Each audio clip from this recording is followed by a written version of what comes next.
Well, it looks as though it's been delayed slightly, so that's good. Thought they were starting at 3 on the dot. That's fine. That is totally okay. Am I audible?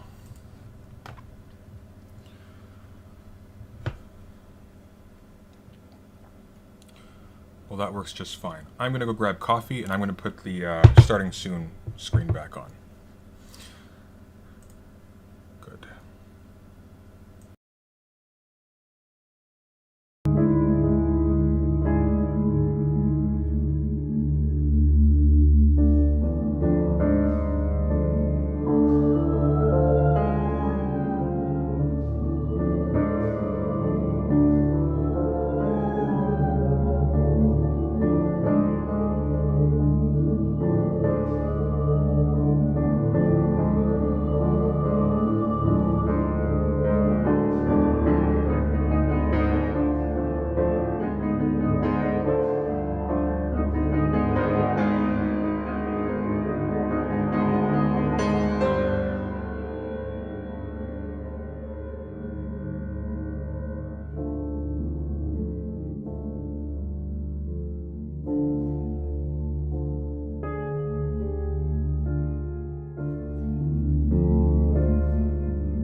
Okay, so I guess we wait. Again, James.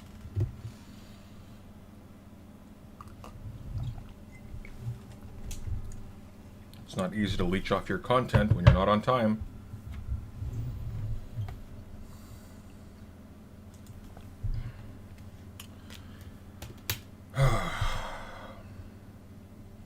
Let's be honest, this is going to be painful anyways.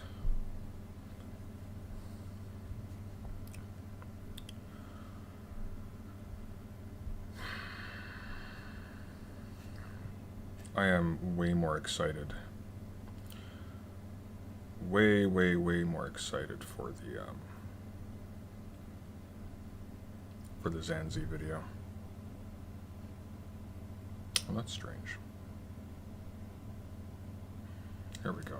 Okay. Great. So now we wait for them to start, whenever that ends up being. They're somewhat famously late. I'm not going to annotate this one in all likelihood. I'm just going to comment on it as we go. Unless Perspective Philosophy does something kind of interesting. I have a lot of issues with his argumentation, a lot of things, but in this contest, I am thoroughly standing PP on the left here.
Well, we're at 5 minutes late now.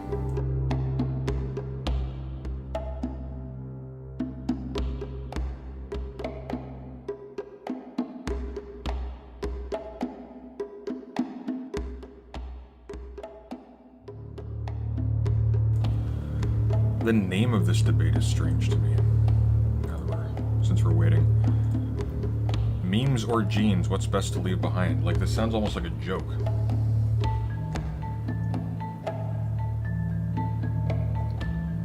Oh, I see, there's a description.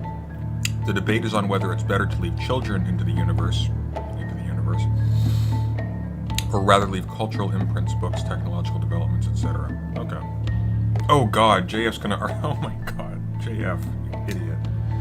Well, the debate appears to be between whether or not it's important to leave some kind of work in the world that, you know, maintains human progress, or whether it's more important to leave,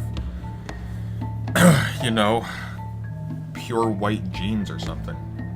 Excuse me, I had a bubble in my throat, that was weird. Pure white genes or something like that. I can't fathom why on earth even JF would be arguing that. That's...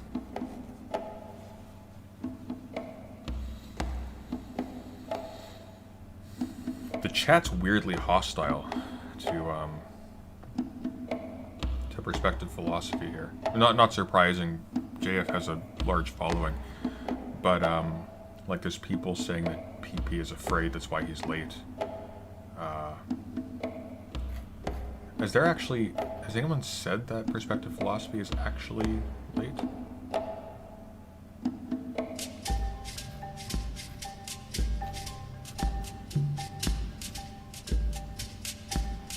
I don't see any indication that it's perspective philosophy that's late, so maybe there's a conversation going on in Discord somewhere.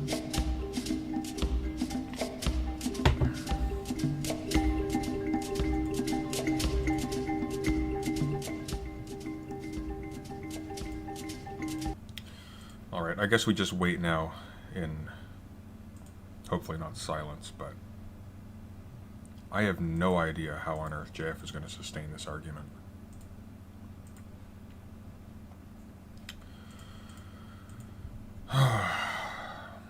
I seriously doubt that perspective philosophy is afraid.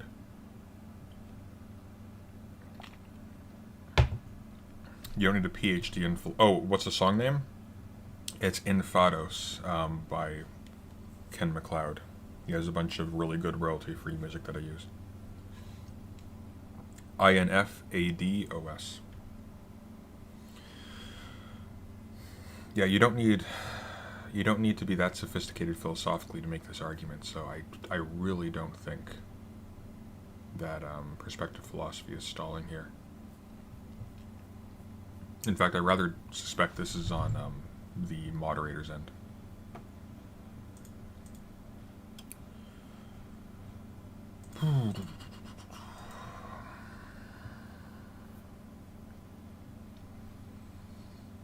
All you need to do to own JF in the debate is to have a cursory familiarity with rebuttals of neo-Darwinism. JF's argument amounts to a character, I think, more than anything else. He will say obnoxious things, and his audience will like that because it's based. So, I think assuming there's actually a debate going on with JF is actually a bit of a mistake. I don't think there is actually give and take conversationally. I think at this point he's been conditioned to know that certain behaviors get him rewards and certain ones get him punished, and the ones that get him rewards are this clownery. So I'm gonna go grab some coffee quickly, and I'll be right back.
Goodness, we are still waiting for them, aren't we?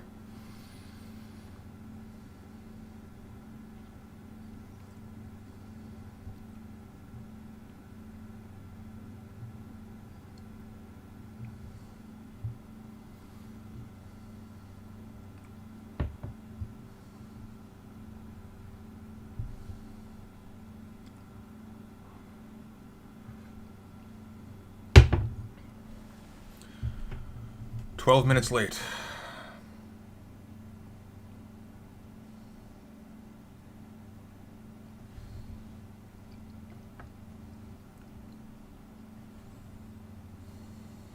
I wonder if there's something. I wonder if I can see something on Discord about this.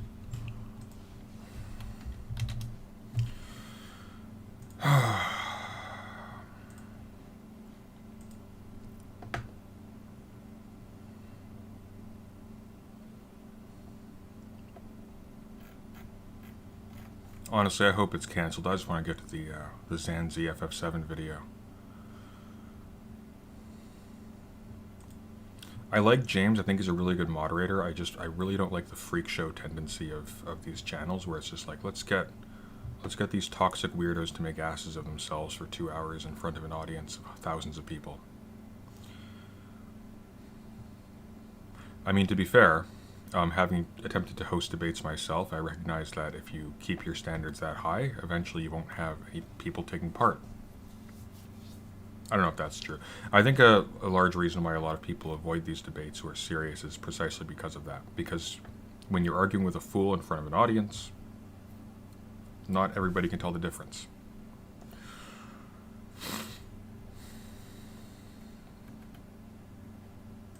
Okay, what's going on here?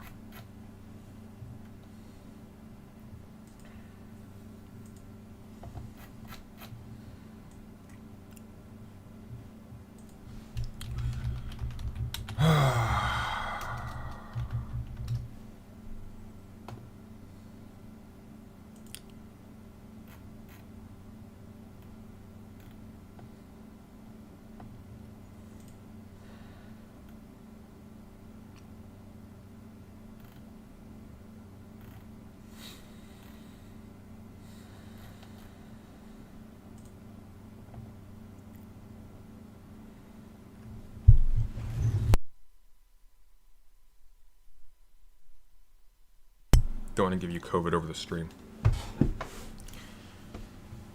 Okay.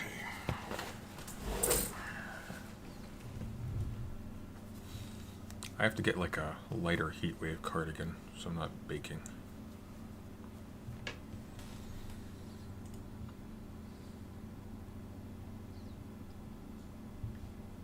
Okay, well, while we're waiting, this book is really good. You should give it a read. Actually, if you're interested in Hegel and you're finding him extremely difficult to understand, my first recommendation is to try The Elements of the Philosophy of Right. Do I have that here?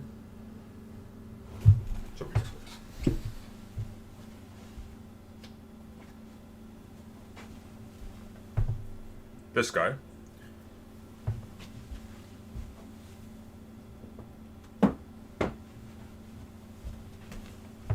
Or the preface to this, 20 pages long, very good. Zizek's the sublime object of ideology. And it's funny. It's unusual that you read stuff like this and it's funny, so. Other than that, I've actually ordered I can't speak today. I've actually ordered a copy of Althusser's On Ideology, so that should be hopefully arriving in time for the Zahnzee talk next week, but we'll see. I am just going to read it on LibGen in advance, but I want to be able to talk to him about that, so. Boy, my allergies are killing me today. I hope I'm able to keep on talking for the whole stream. Oh, yes! Finally.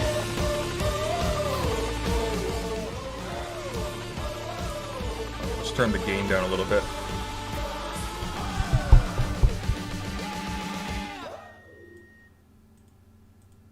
My intro music is so much better.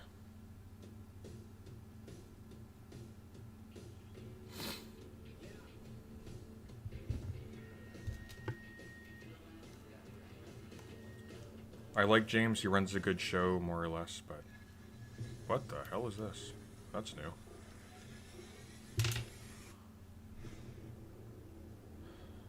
Okay, that's cool.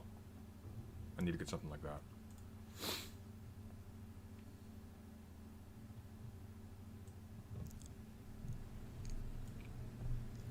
Ladies and gentlemen, we've got an interesting discussion tonight. We're going to have perspective philosophy, and we have JF. We're going to be talking James versus memes. So it should be very interesting tonight. We're going to start with the coin flip, an opening, 10-minute openings. Then we're going to do a 50-minute open dialogue, and then a 30-minute, 20 to 30 minutes for Q&A, depending on how many questions we got. Appreciate you guys being with us.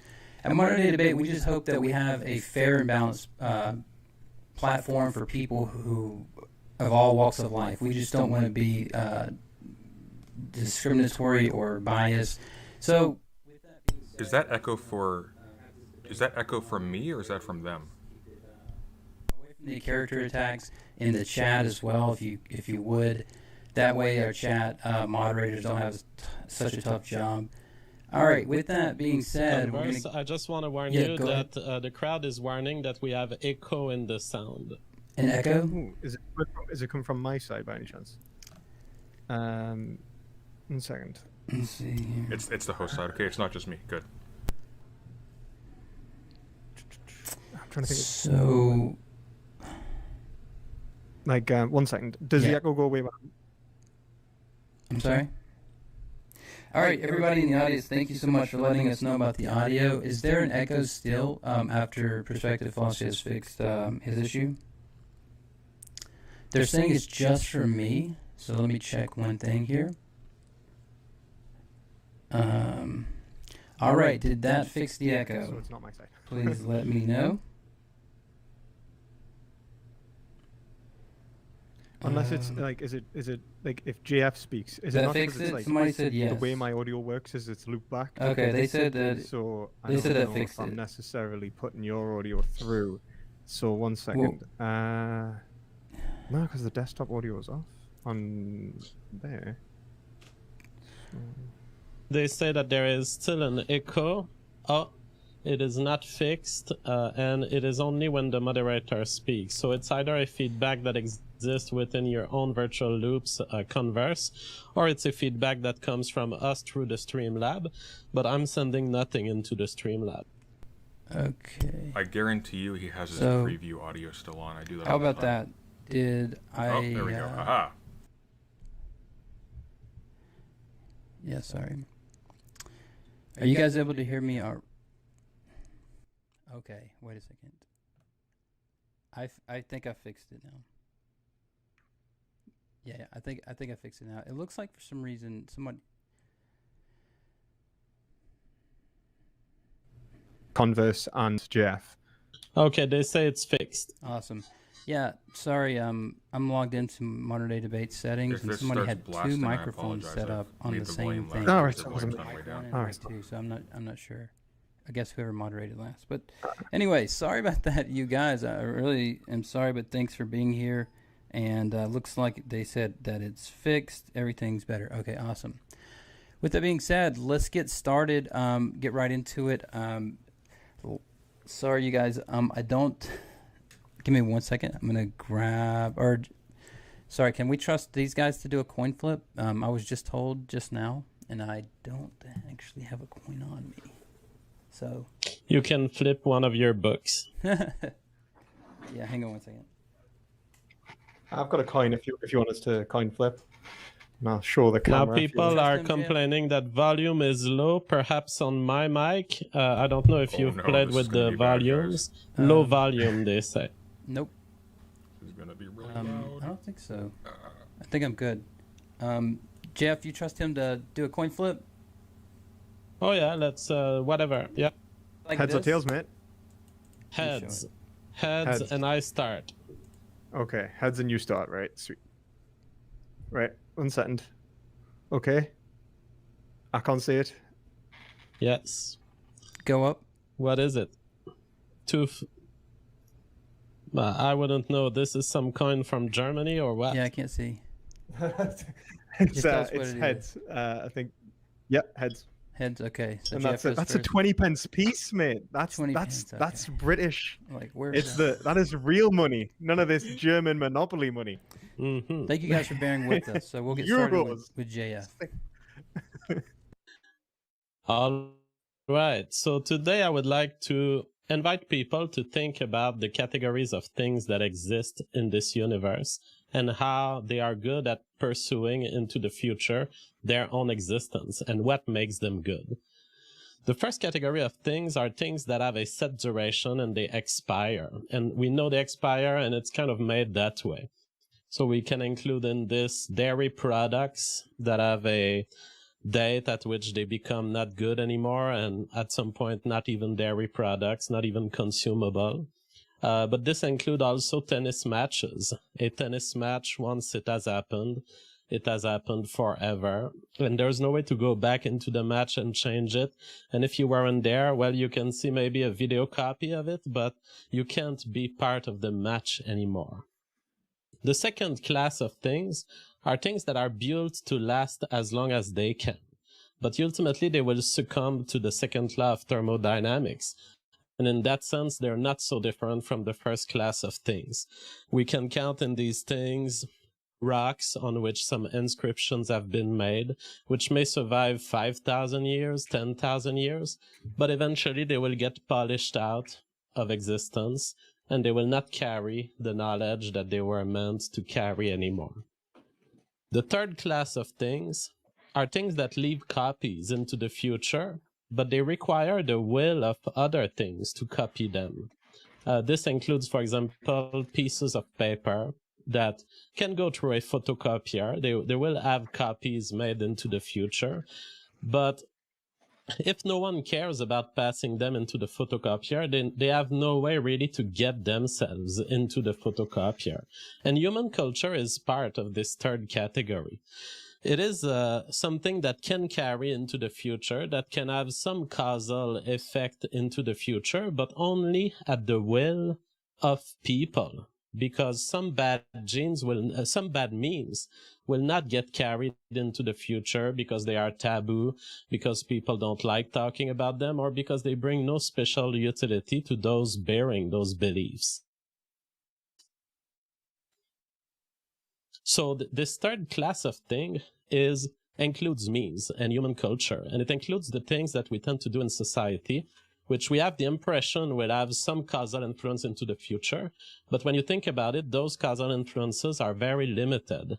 These things that we spread into the future, other than our own children, they will spread only to the extent that it serves someone. Sure, the original guy who invented fire has spread maybe an idea that made its way up to us. And today we can still light fires up and we can still enjoy marshmallows into the fire being roasted. But the causal influence of this individual who invented fire has only been allowed into the future because our genes were benefiting from it. At every step of the way, our genes were benefiting from mastering fire making as opposed to not mastering it. And in that way, we are living off of the energy of this initial man, off of his ID, but we are reproducing with our own babies. In a way, the original inventor of the fire, if he didn't leave viable, decent himself, he is a cuckold. He is someone who has built a nest to warm humanity and to warm the babies of other people in humanity. Now, what do we mean when we say a cuckold? He is a cuckold. A cuckold is, well, if you go into evolutionary biology and look at the relation between birds, and there's a bunch of birds called cuckoos, what they do is they go drop the eggs of their babies into the nest of other birds, and they hope that the other birds will care for their babies. They will deliver the parental care that their babies need to become adults, who in turn, as adults, will parasite other nests of other cuckolds. This is exactly what happens when you leave useful knowledge into humanity that is used by others. That's unless you make your own babies and you transmit your useful knowledge to those babies. But other than this, if you merely spread technological developments into the universe, all you're doing is building nests for other genes, other people, competitors, who will eventually outcompete you with your own inventions. Now we can talk about the fourth class of things, and we are part of this. Biological beings, things that are evolutionary. So unlike the third category, things that are evolutionary leave copies of themselves into the future, along with all of the equipment to sustain a new life and a range of future changes of conditions that it can handle through evolution and that it can maintain itself through reproduction. This class of things, we are so lucky to be part of those things, because this is the only class of things that can not only sustain itself indefinitely into the future, and it's been maintaining itself for 4 billion years on planet Earth. Genes have been able to not only sustain themselves, but also create other versions of themselves, mutate into other things that were better than the original genes. This fourth class of things is the greatest honor for anyone to be part of this fourth class of things, because it means you have a ticket into a lasting effect into the universe. And I find it extremely sad that a lot of people are being encouraged today to abandon the reproductive lifestyle, to turn themselves from the fourth position, the greatest category of things, biological reproductive being, and to abandon this reproduction for some narcissistic desire, some conception they have in their head of, I'm a great person and perhaps I can become a singer, or perhaps I can chop my balls because I want to be some other gender or some other things that I'm not happy with what biology and nature gave me. It is so sad that we are creating conditions for people to voluntarily leave category number 4 to become only merely number 3. Now, on leaving cultural heritage into the world, let's talk about how unfit it is. First, the odds that you will be contributing to something important in human culture, science, or art are extremely low. There may be, 1,000 people who have significantly influenced science, maybe at best 10,000 who have influenced science and art.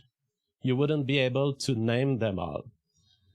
Most of them, well, the very small fraction of us that succeeds at being part of those who will have influenced the world makes it so that from your perspective as a regular human being, you have 0.00001% chance of having any lasting influence. And then we can talk about this lasting influence. How can you guarantee that it will be a positive lasting influence? Let's take, for example, the invention of the birth pill. A beautiful invention, isn't it? Well intended, offering freedom of control over one's reproductive capabilities, but eventually the birth pill can have civilizational destructive effects. The birth pill could result in demographic change that make the sustainability of Western civilization in question. So you can start with good contributions to society, but you don't know how bad they will become. You don't know ultimately how much you're going to hurt the future. Another point, the memes you leave behind will be repurposed by other evolutionarily successful lineages as they see fit. Okay, perspective philosophy just really needs to not weigh into the ethical philosophy here. He just needs to stay grounded in his rebuttal to this, because if he seems in any way obscurantist, it's not gonna play out for him. He has a hostile audience by the look of it. You are not leaving a durable imprint through human culture other than what other genes around you find to be to their interest. Fourth, memes are not sustainable without baby making. So the only way your ideas and your influence on human culture will sustain themselves into the future is if there are containers for their existence. And the only way there can be containers for their existence into the future is if there are human brains into the future. So never make memes if you haven't ensured that you were making genes first. Make sure that there are human brains deployed into the future that can sustain the transmission of your knowledge.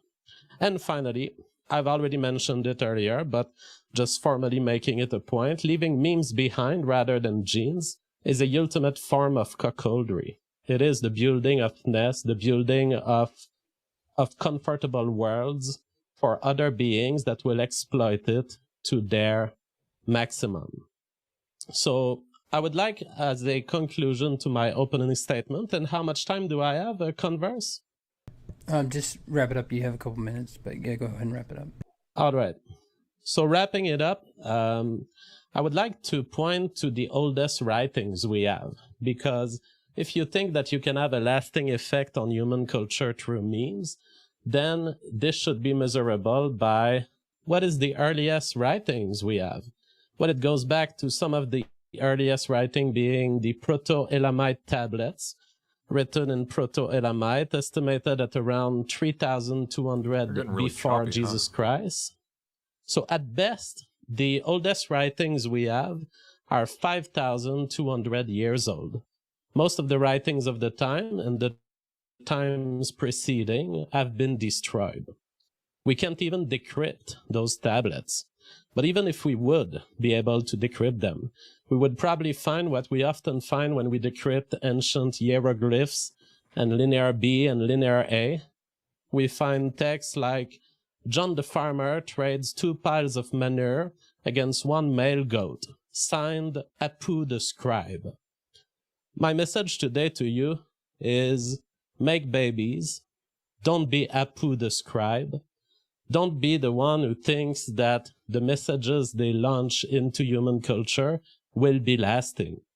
They won't. In comparison to this, a writing from 5,200 years, which is the oldest one we have, compare the last common ancestor of the eukaryotic life forms of today. We know it existed about 2.1 billion years ago. We know that this is 400,000 times older than the last human writing. We know its genome. We know what it looked like. We can tell what were the codes in its DNA. What were they creating in terms of RNA segments, in terms of proteins, how these proteins were functioning.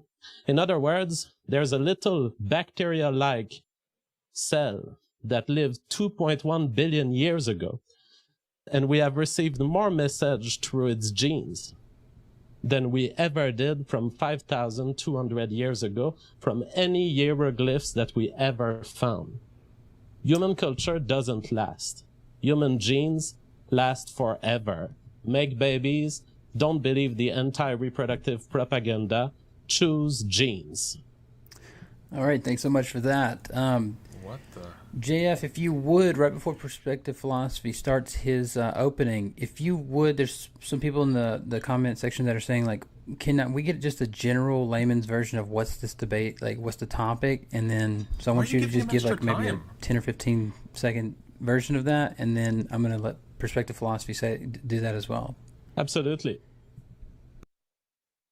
So today we're debating whether genes are better carriers of our messages into the future, better things to leave behind, rather than books or IDs or human culture or technological contributions. In other words, what is the best way to leave something into the universe? The moderator doesn't know what the debate's about. Okay, thanks so much. Now we're going to kick it over to Perspective Philosophy. Do you want to maybe start with that same thing? Yeah, no problem. Can you hear us okay? Yeah? Yep. Yeah, sweet. So, I thought this debate was about whether it's better to leave behind technology or like memes as it is, something that is essentially reproduced by an individual, something created by an individual, constructed by an individual, but not necessarily reproduction, not genetic reproduction, biological reproduction. And so that's what I thought this debate was about. And I still think it is. I think that's pretty much where we're going. But when he says, like, is it better to leave a message to the future? Well, that's a separate question. That essentially presupposes that essentially that the end is some sort of longevity, and that's what is better. Well, I'm actually here to ask the question, what do you mean by better? Of course, because I'm a philosopher, and that's what I'm going to do. I'm going to take this straight into the meta. So, when we talk about reproduction, what do we even mean when we look at it as something good? Why do we see reproduction as something good? When we say that it is better to leave memes or genes, why would it be better to leave either or? That is one of the primary questions of this debate, because until we have a solid foundation for what the word good means in this scenario, we aren't actually going to be able to hash this out. We're going to talk two separate languages, and you're going to argue for some sort of Darwinistic biological imperative relating to the reproduction of genes, which is by and large descriptive. Genes reproduce themselves, and they don't necessarily have a prescriptive case to be made there. And actually, the argument that I would be presenting in relation to that reproductive, we could call it a fallacy if you like, would be the naturalistic fallacy, the argument, the appeal to nature, as it's so rightfully called, because there is nothing in nature that tells us what is right or wrong in and of itself. Nature does not inform us about what rightness and wrongness is. It is something that we discover as minds, as something we apply to nature. We can find, for example, value in our experiences, and we can create ethical systems to express that value. I'm very much a moral realist, so I'm going to see that there is a foundational value within our phenomenological experiences in our day-to-day lives, in what we experience, like pain, pleasure, and so on. But in terms of our analysis of genetic code, if I murder is wrong, it never actually explains why I shouldn't steal, or whether we should have laws or education systems or anything along those lines. All it did within a biological framework embedded into a protein structure, that is essentially it. And so when I look at the reproduction of genes, there is nothing valuable about it necessarily, unless we take the experience of those individuals from which genes are a formative part. When I understand a genetic structure, I understand it to exist within a being, a conscious, experiencing being who has a value relationship with the world. When I talk of a gene structure being bad, I talk about it as if, something is causing harm to that being. A case in point would be something like perhaps Huntington's disease, a genetic disorder that can lead to quite an agonizing death. And so when we talk about genetic modification, we may talk about helping people with that kind of condition. We wouldn't necessarily say their genetic structure is good. We wouldn't necessarily say it is bad. What we would say is that it is bad in relation to their experiences. There is something wrong with it in terms of an ethical foundation, that there is something from which if it was changed, it would lead to something better. And this is why the words better or worse in this scenario are so vitally important, because the reproduction of genes is not always going to lead to a better world. An individual reproducing en masse dependent upon resources available could lead to catastrophic self-destruction and even the elimination of their own genes. He needed to keep the this reproduction to of genes, this is a mistake. Given someone's... I think we might be off the hook, guys. I think we might be off the hook. Economic state in life, Never mind. Agonizing pain for trying to look after a child, whilst you yourself do not have the means to look after that child. Then there is the responsibility to the child themselves. Why would I reproduce if I am going to place them into a scenario which is not necessarily going to be beneficial to them? Reproduction is not valuable to find out. Now, I mean, is this a bad thing? Really? Value on things being finite, or the eternity of genes. Well, that's not necessarily the case anyway. But what makes them my genes would be the first question I would ask. Why should I think of my descendant as... Wow, this is like such a vacant mod. Come on. Like your stream's mine, as you disconnecting. would know.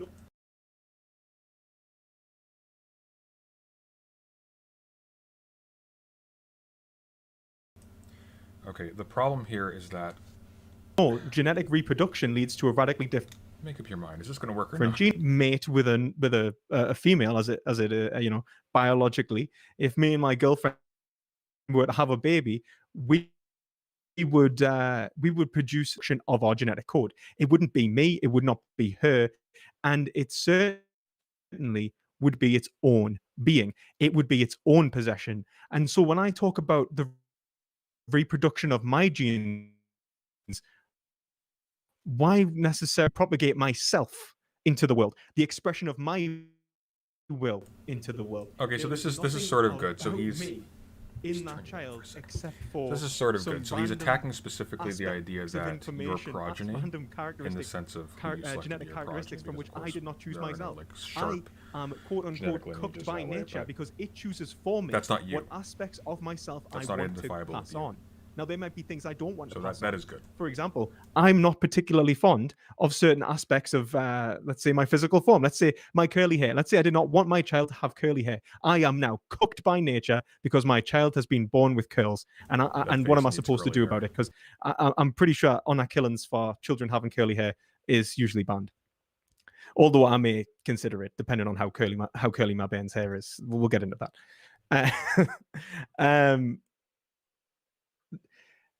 Technology serving others makes us cooks, apparently. I love this because I don't understand at all what you mean by a cook in this scenario. Because a cook is usually a derogatory term used to describe another man sleeping with essentially a wife or girlfriend or something like that.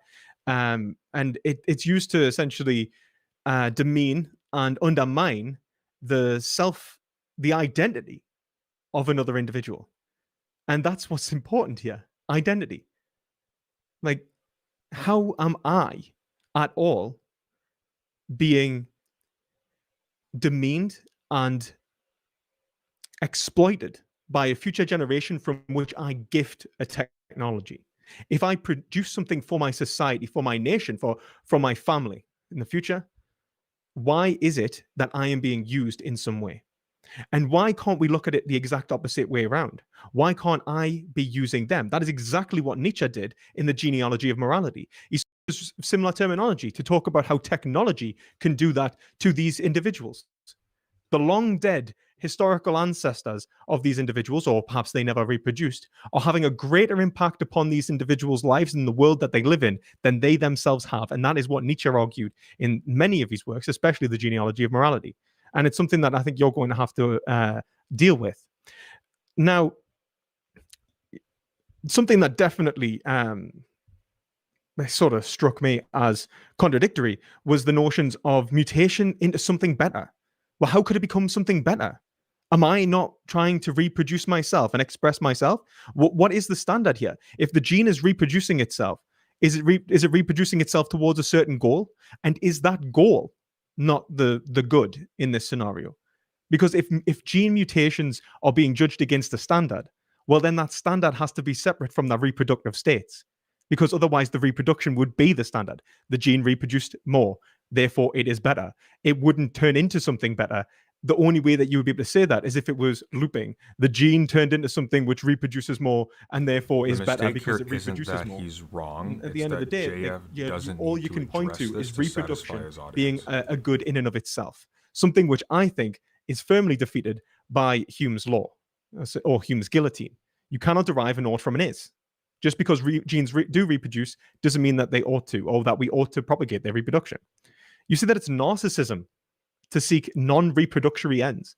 So if I decide to change gender, you see that as some sort of narcissism. I thought that was genuinely disgusting. Like that made me physically repulsed. I cannot believe that you would come on here and you would say something about trans individuals when this debate has nothing to do with trans people in the grand scheme of things, right? Who can reproduce, by the way. So, trans people are He's essentially right, I'm being on thrown board under the this. bus as This just somehow doesn't help morally inferior because they seek to modify themselves. I think that's appalling. And I think that it just shows the ignorance of this debate. You overstate genius. You think that there's only a few thousand scientists who make a difference. I mean, like, the reality is that the field of science is actually massively encompassing and requires a lot of individuals. There's more than a few thousand scientists working in CERN, for God's sake. Like, you talk about bad technology, but what about bad genes? You never mentioned bad genes at all. You don't even really respect a notion of goodness in relation to self-consciousness. Self-consciousness, my identity itself, is a form of technology built up over countless generations, producing language and allowing me to have dyadic experiences of time, experiences of causation. Being able to do biology itself is a technological advancement, which has allowed me to even have this discussion. The philosophy is a technology, all of which is necessary for me to even be able to engage in this discussion. Yet you seem to think somehow that a dumb genetic code reproducing itself en masse without consideration of the beings that are being reproduced somehow leads to something better. I just don't even know what the word better means anymore. Do I want a mediocre society that maybe goes on forever full of, let's say, brutes and barbarians, murdering and killing each other, causing suffering to themselves? Or do I want a technologically advanced society that may have less individuals, but may have a higher quality of life? You say that technology needs people. I don't think you're wrong. I think technology does need people. But technology is also, in one respect, superior to people. Technology, unlike genes, can be resurrected from an extinct species. And this is an argument that Kevin Kelly makes in relation to what technology wants, as he calls it. Technology is in and of itself reproductive the same way that genes are, and actually can be mapped onto an evolutionary biological framework. Except technology can be reproduced after a species has come to an end. I can go back and I can replicate something that is no longer in production, and I can modify it and create a new descendant in order to fit the needs of the society. This would be a really strong argument now, if you led with why this is that in and of itself? If the foundation is finiteness, the finiteness of any genetic code, single genetic code, is far more likely to go extinct permanently than any technology. And I think the irony of this whole thing is that language itself produced the notion of possession. For me to have a notion of mineness, me, I, the ability to have, what's the word I'm looking for? Autonomy, but also self-direction, are entirely linguistic technological advancements. They are applied to this physical form. This physical form has produced them, hasn't produced them naturally. They've been produced artificially through work and through conceptualization. Now, what my opponent may say here is that, but all of this is the result of genes. Don't you see? Your mind is the result of a genetic structure, something that I do not actually agree with. And if anyone wants to know why in more detail, they can check out a video I made on it, on why I reject material determinism. I'm not a physicalist. And I would say that Kant's argument against empiricism is still holds strong today. We can't understand the world without notions of causation, space and time, which are mentally applied to objects and not abstracted from the world. Arguments about how we understand objects. We do not grasp what an object is by seeing it. We understand an object by applying a concept mentally to it, and in that, analyze it and then better it again. The very field of biology and causation as a whole has been constructed by what is supposedly its own effect. It tries to presuppose itself as an object which causes the investigation that we are actually engaged in. Now, that actually ends up as a circular argument. And if you do want to see more about that, you can check out my video as to why I would argue metaphysically it's impossible for notions of causation to explain human behavior. But even if we did accept the physicalist framework, what we would find is that we have absolutely no understanding of where consciousness is derived. We know that it might have something to do with the brain. We're pretty sure it does have something to do with the brain. We don't know how the brain does it. We don't know how it changes the states of individuals. We've been absolutely incapable of understanding how to produce consciousness ourselves. So yeah, like in terms of neuroscience and the explanations of consciousness, there's no real causal link there that we can fully look to and explain human behavior with. And moreover, what we have found is that brain plasticity shows that this relationship is twofold. That consciousness can Aren't have a there direct time limits effect on these upon the opening material statements? structure He's of the been brain going itself. on and on. And so technology can ultimately change the formulations of the organism in such a way that the genetic structure does not necessarily determine. It can be influenced by environment. It can be influenced by the individual's thought patterns and the decisions that they make in their life. And some even argue that it could even be related to a quantum state of indeterminacy, even on a physicalist framework. Now, I'm an existentialist, so I would say it's indeterminate by definition. So regardless of all of this, why should I promote some arbitrary form of information, some small genetic code from which I do not necessarily associate myself with? It's a part of me, but if I can improve it, I very well might. And that's because there is a standard outside of genes which is valuable in and of itself. No, you And that don't wanna relates to my argue that, experience of the world Lewis. No. and not necessarily the genetic information which may facilitate it. So thank you very much. All right, thanks so Dave, much just for ignore that. all of this. This is a You guys, sorry, there's going to be a terrible, little bit of the last background bit was noise. good. The last part of the cranked argument up was my good, but he's just watch. He's going to performance just mode in my computer run because some roughshod people over said that the everything. stream might be lagging. So I got a little bit of fan noise, but luckily I'm not going to be speaking that much. If you're just joining us, we're talking with Perspective Philosophy and JF on genes versus memes. We're going to jump into a 50-minute dialogue, open discussion, and we'll get to the bottom, hopefully, of some of these issues, or at least some of the disagreements. So with that being said, thanks for being here. If it's your first time, please consider hitting that subscribe button and enjoy. You guys take it away. All right. Well, I think we are up for a very interesting conversation because this was one of the most refined defense I've ever heard. And so I think it's going to be a very intelligent conversion. How do we deal? The world is made of biological beings of the fourth type. You know, that type that evolves, makes copies of itself, leaves parental care to leaves copies of itself into the future. Now, there are some realities that apply to that kind of being that makes me know what they will want and what they will not want. That makes me know what they will turn toward in terms of having interest or having preferences. So I don't define some axis in philosophy or metaphysics that defines what is good or what is bad. I simply witness the fact that there are beings and they will have preferences about what is good and what is bad. And one of these preferences that I expect is that the vast majority of people, as we see is the case, the vast majority of people lead a happy life when they are reproducing. And when they die, the thing that they most are proud of is the fact that they had babies, that it worked. They will not think much about their job or about what they've realized at the McDonald's as managers. They will think about the fact that they left viable reproductive adults into the universe. So that's what matters, and it's what the theory of evolution predicts. So I'm not surprised by this.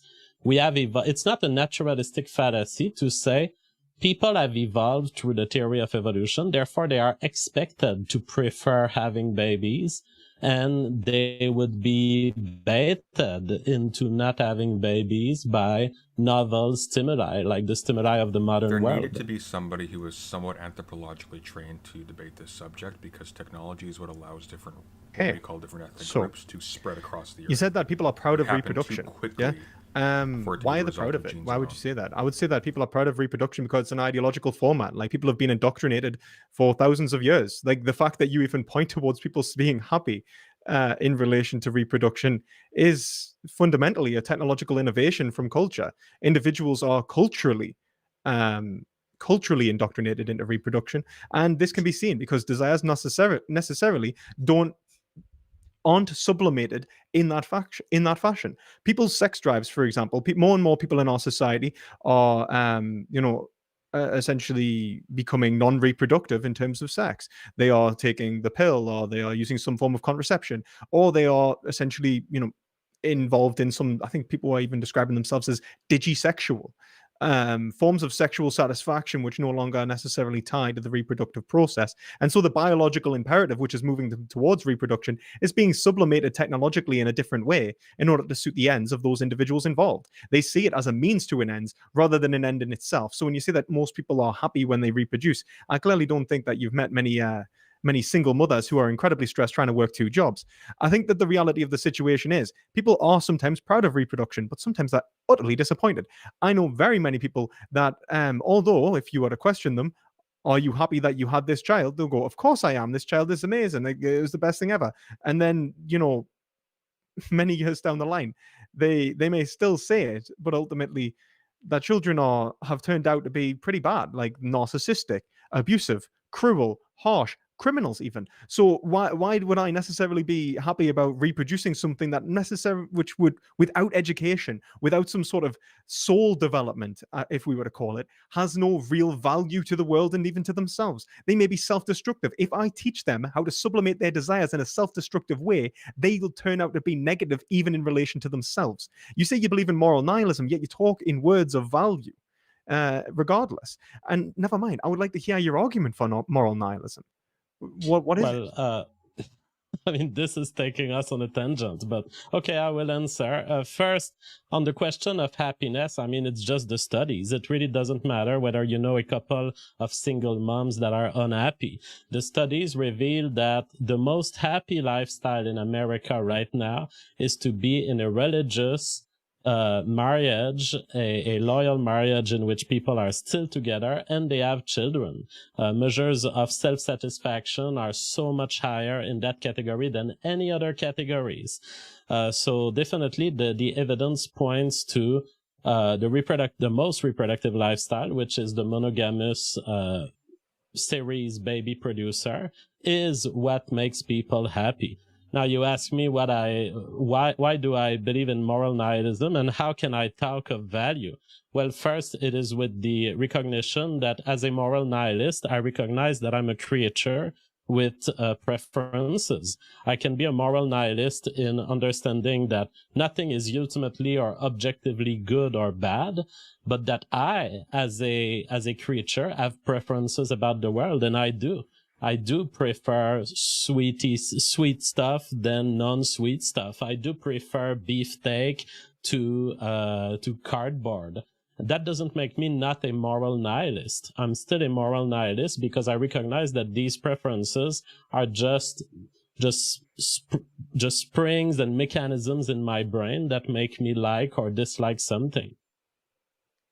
Right. I mean, ultimately, I'd say that would require an argument in itself, that you could say that you could reject a statement. So I think what you're trying to do is say that, like, because of some sort of physicalist explanation of the world, that there are mechanisms in our brain from which we cannot control, that these experiences of value are not somehow morally relevant. I just don't necessarily see why. Like, so for example, if I were to say pain or pleasure, yeah, it might be produced by a biological organism, but that doesn't mean and a biological feature in the world, it doesn't necessarily mean that it's not of value in and of itself. It could be value that's being produced by nature, and very many people are actually ethical naturalists and would argue that point. So just pointing out that something is produced by nature and people have their preferences means that morality doesn't exist, I don't think is a very good argument. Then, but I didn't say that it didn't have value. It can have value for my mind. What I'm saying is that this value is not objective. And that you'll have to convince me that these feelings or preferences can be objective and that they can be outside of the subject. As far as I can tell, all value comes within the subject and therefore is subjective. And even if value did come purely from our subjective experiences, that doesn't make it subjective. I mean, case in point would be egoism. Egoism argues that essentially all that we care about is our own satisfaction, yet points towards that being a measurable factor of our existence. So no, that's not actually how that works. Just because it exists in a subjective being's mind doesn't necessarily mean that it's not objective. I can measure the let's say the the likelihood you talked about, let's say, the happiness of a neo-nuclear family, and you actually talked about trying to maximize an individual's subjective experiences in the world. Yeah, that would be an objectivist framework. Okay, but that it's not wouldn't even be binding on other subjectivist. people. You'd be looking we at deploy the conditions morality necessary to produce to a positive subjective impute moral experience, and that's actually what I responsibility on argue others. as a moral objectivist. This is so meaningless. No, that's not necessarily a moral nihilist framework. I mean, a moral nihilist framework would be arguing that everything that we try to attribute something as being positive or negative leads to some sort of absurd conclusion which never actually obtains truth value, probably because of some sort of like we live in an absurd world, or there is no such thing as reality because all there is technology, which is funnily enough the absolute opposite of what you would like to take, which is that like biology, for example, corresponds with reality and we can explain the physical world in this way and we are right to do so. But a rejection of truth, for example, in let's say a postmodernist framework, would see that as just another language game used to fulfill its own ends. It's self-referential. So that would be more of like a nihilistic framework. What you've described is far closer to an objectivist framework anyway. And then you talk about... I will comment on this before you move on. You have been fighting a straw man, and personally I'm satisfied with your acknowledgement that all value could be subjective. That is what I mean by a subjective conception of morality and preferences. And yes, you can observe this as a scientist. You can say, I'm going to record the preferences of all dogs in the world. And you would be doing science objectively, but it would be ultimately about something that is subjective. And if you were to make claims about the feelings, the internal feelings of the dog as they enjoy their ice cream or their bananas, or they prefer ice cream too,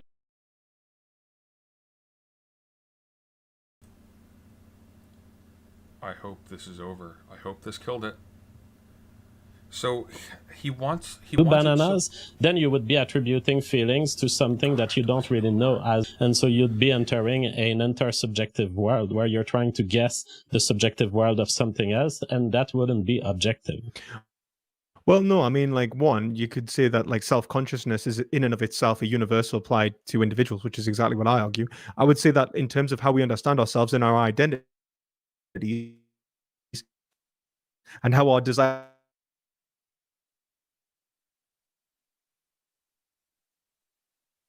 look like we learn sex. Sorry, you're back. Oh. We lost you for a second there, look like. Am I back? Everything cool? Yeah, you're good now. All right, cool. I was just saying, like, even if we take biological drives to exist from, like food, water, the desire for food, water, shelter, sex, this the atypical explanation of how an organism behaves in the world, to JF, and he's just we not get doing absolutely nothing from it. It doesn't explain how individuals behave and act in the world, which is essentially why psychologists and psychoanalysts deal with this sort of thing. If you look at it, it's usually Don't worry, I'm not losing my thoughts. It's just it's skipping, so it's like I don't want to interrupt an example them. would be how desires are sublimated in, let's say, differently in something like a capitalist system than a communist system, or how desires are sublimated in a Christian culture versus a Muslim culture, or something like that. Like, these all determine just as much as having the drives in the first place, how the drives are actually expressed. Okay, so apparently you can't hear me when that's playing, so I don't even know how far I want to take this. So perspective philosophy wants really, really, really badly to turn this, into what he thinks is his forte, which is metaethics, and it's not. His argument for objective morality is not good. And it's beside the point, because there was an easy, practical rebuttal to JF.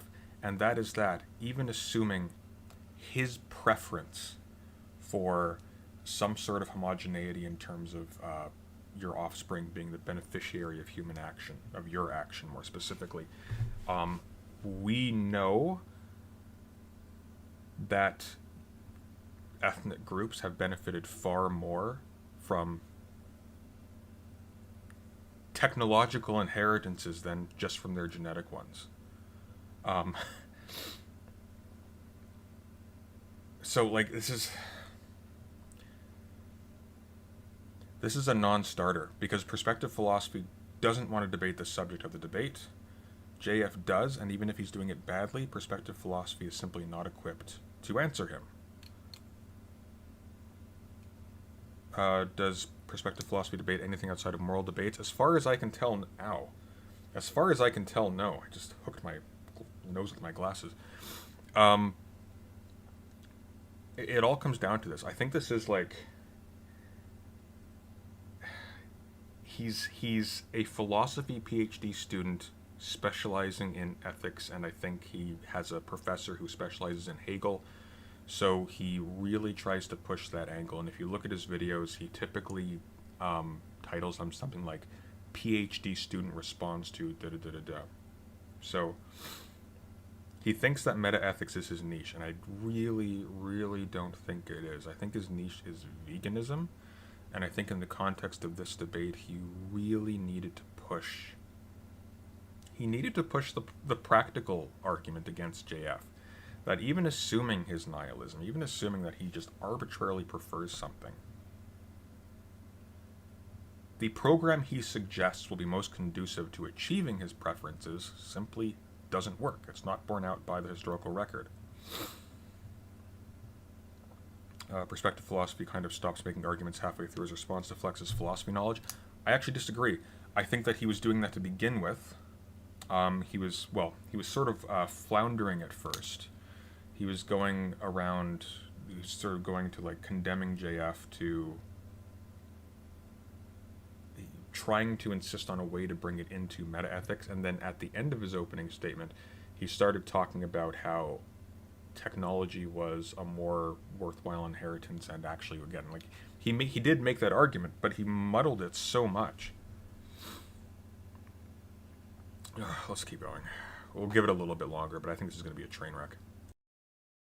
And this is why I think the objectivity of self-consciousness is very important. When I look to understand myself, I'm not actually engaged in trying to understand a particular, which would involve the hard problem of consciousness. Instead, we meet at a common ground to produce a technology which is then applied to our experiences. Because if we did it the other way around, you would find that language itself wouldn't function, because I would be describing my experience, you'd be describing your experience, and we would have no access to a common linguistic framework. We have to exist in a common world from which to hold concepts constant and then apply them to our particular instances of consciousness. This is why self-consciousness is best understood as cultural phenomena anyway. This is why my identity as a British person, as a Geordie, as a vegan, as whatever you want to describe me as, ultimately relates to my involvement in a language game and a society, not simply my biological development.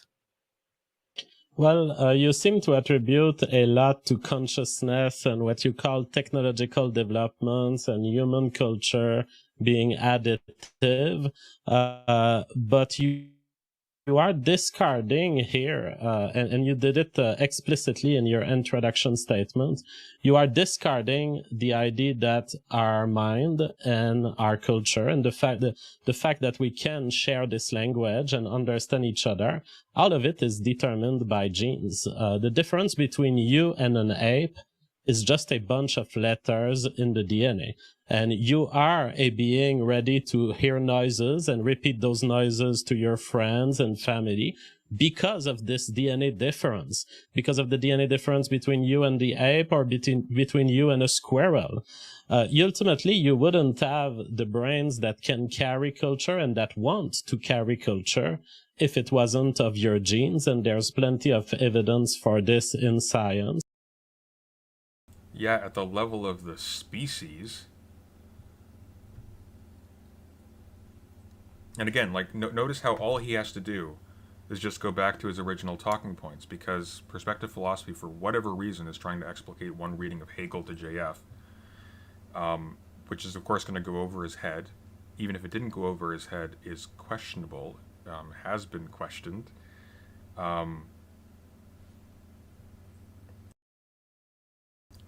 President Sunday, are you a moral realist? Should the left socialist movements reject moral realism? I'm left and atheist. I argue for socialism on practical grounds, not morality. I'm a moral realist in the sense that morality is something in the world, of course. In the sense of people have moral frameworks, and they have, again, like, they have a moral dimension to their subjectivity, but morality is subjective, definitionally. Even in the context of Hegel, morality is explicitly subjective. That doesn't mean it's irrelevant. It just means it's subjective. It's predicable of human choices, whether something is moral or immoral. Ethics is more objective in the sense that it is a shared. I'm not using this in necessarily a Hegelian way, but it's a shared spirit between members of a community. So you talk about what kind of person a community produces, and there is something concrete to that. That is not to do specifically with an individual's perception or their choices in a moment. But nonetheless, it's all going to be a particular either to the person in the case of moral decisions, or to culture, to cultural relativism in the case of ethics. These are sort of biomes in which certain kinds of moral values are inculcated or produced or what have you. This is one of the reasons why Kant's groundwork to the metaphysics of morals ends up being so seemingly impoverished, because he takes away everything particular, including the human, from it, so that the only thing that you can say is without qualification, and that beginning is very important. The only thing without qualification that is moral, not simply the only thing that is moral, the only thing that is moral simply is a good will, so a will that wills the good, whatever that is. It's contentless, that's why he's been critiqued for it. But it's also not the end of the argument, because he has a practical philosophy, and he has a system of morals that is, again, derived from the human experience specifically. But we can imagine rational beings that aren't human, that don't have a lot of elements of our experience. In order to say that they can be good, in order to say that a rational being can have a good will, yet have none of the elements common to us, we have to find something that doesn't make reference to anything specifically human or, culturally specific or what have you. Let's let this. I'm going to disappear for a quick second, and we'll let this keep running for a few minutes. Starting with twin studies, the way people, the behaviors of people, going from wealth to psychiatric disorders to willingness to engage in certain behavior, certain risky behavior or non-risky behavior, and capacity to learn human culture. All of it is determined by genes as established by twin study, which are the gold standard for establishing a causal link to genes. So I don't know where you think your mind comes from, but I can know that you are wrong about it. Your mind comes from your genes, and it is the way it is because of genes. And so it's not surprising that most people think about sex, food, peeing and pooing. That's essentially what keeps you alive, and that's how our mind is made. Now, some of us get interested into philosophical questioning and things that are more mundane, but all of it is an accidental product of the fact that we have brains generally evolved to charm the other sex and to reproduce with them. And this brain was subjected to a process of selection. The precise process that you were describing in earlier, where you said, I can't believe that my children will not be exact copies of me. They will change. Oh yes, they will change. That's the theory of evolution. But it still remains the case that this category of things that copy themselves into the future but change a little bit and eventually get subject to selection, that is the kind of thing that lasts. That is the kind of thing that you can be sure have a shot at eternal existence. Okay, so here's one, in terms of the causal framework explaining human mind, I'd absolutely reject that. I haven't seen any convincing arguments for why I should take a deterministic framework over another framework. I mean, the most convincing arguments I've seen presented aren't even by biologists or by physicists. They're presented by someone like the philosopher like Schopenhauer. The will can't will itself. Who determines what you want? Well, you can't determine what you want because that forms an infinite regress. And I argued against that, essentially already. I would say that I would take an existentialist framework. I would say that an individual can endorse reasons and structures of meaning outside of themselves. And I think that the will and self-consciousness is universal, applied to our Why not existence just say rather that? than Why is he invoking Schopenhauer? so, then in terms of, like, let's say the biological framework of an individual, let's say causing the way that they think and so on, um, once again, there is no reason to think that. I mean, one, because it forms like this is like a looping problem in psychology.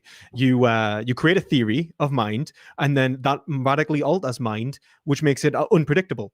So a good explanation, a good way to look at this is something like body language.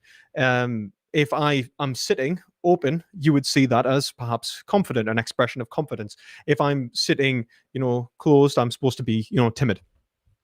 Now, it's supposed to be a form of pre-linguistic communication or non-linguistic communication to express, to allow us to analyze an individual's states and moods.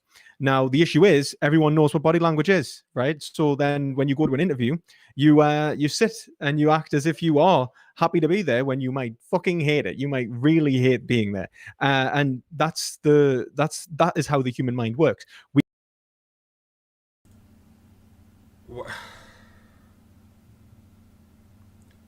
He's bringing in so much extraneous nonsense to this. Like, why is he bringing up Schopenhauer?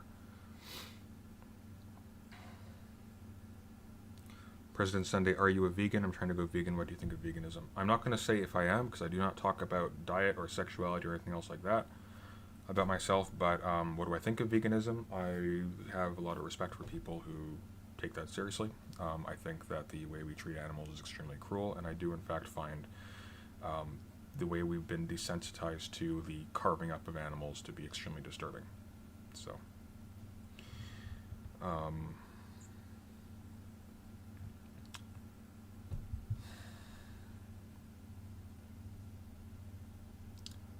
this isn't the way perspective. I like you, but no. We acquire information, and it radically is modified by that information, which then changes how we behave. Our behavior is never predictable in any given way, because it is ultimately, the more we predict it, the more complex it becomes. It's the looping problem in psychology. Now, in terms of neurological, like, do you have a theory which explains where the human mind, like where consciousness, like how the brain produces consciousness and why it causes consciousness, and how it directly relates to it being determinate by that genetic structure? Because there are physicalists who argue that it's even quantum sensitive, which means it could be indeterminate by nature, which means it's not determined by us. I can engage on the question of consciousness. Just to say before, what you just said is a bunch of convoluted nonsense. This doesn't contest any of the truths found in twin studies. And since you've never heard an argument about genetics causing our behavior, I will refer you to the article by Abdelawi and Verwes, 2021, Dissecting Polygenic Signals from Genome-Wide Association Studies on Human Behavior, a full demonstration that essentially all of our behaviors, from psychiatric disorder to our willingness to learn, educational attainment, income, IQ. Yeah, and that's garbage. We're not going to bother with that. You see what he did, though? You could have called this from a mile away. Perspective philosophy introduced something that was not easily digestible by his audience, that couldn't be, like, structured concisely into a series of points that can actually be debated about positively. Instead, he just threw references and arguments at a wall without any control over tempo or without spacing anything out. Like, there's no clear argument here.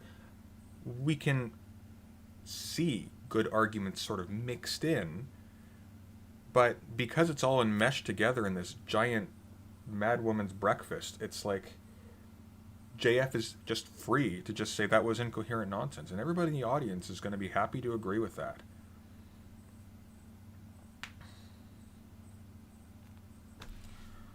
What are they talking about? I don't even know anymore. When we get to I'm so looking forward to doing the Zahnzee Final Fantasy and ideology video, because you're going to see what an absolutely unpretentious presentation looks like. Zen would actually wipe the floor with JF. IQ, all of it is genetically determined.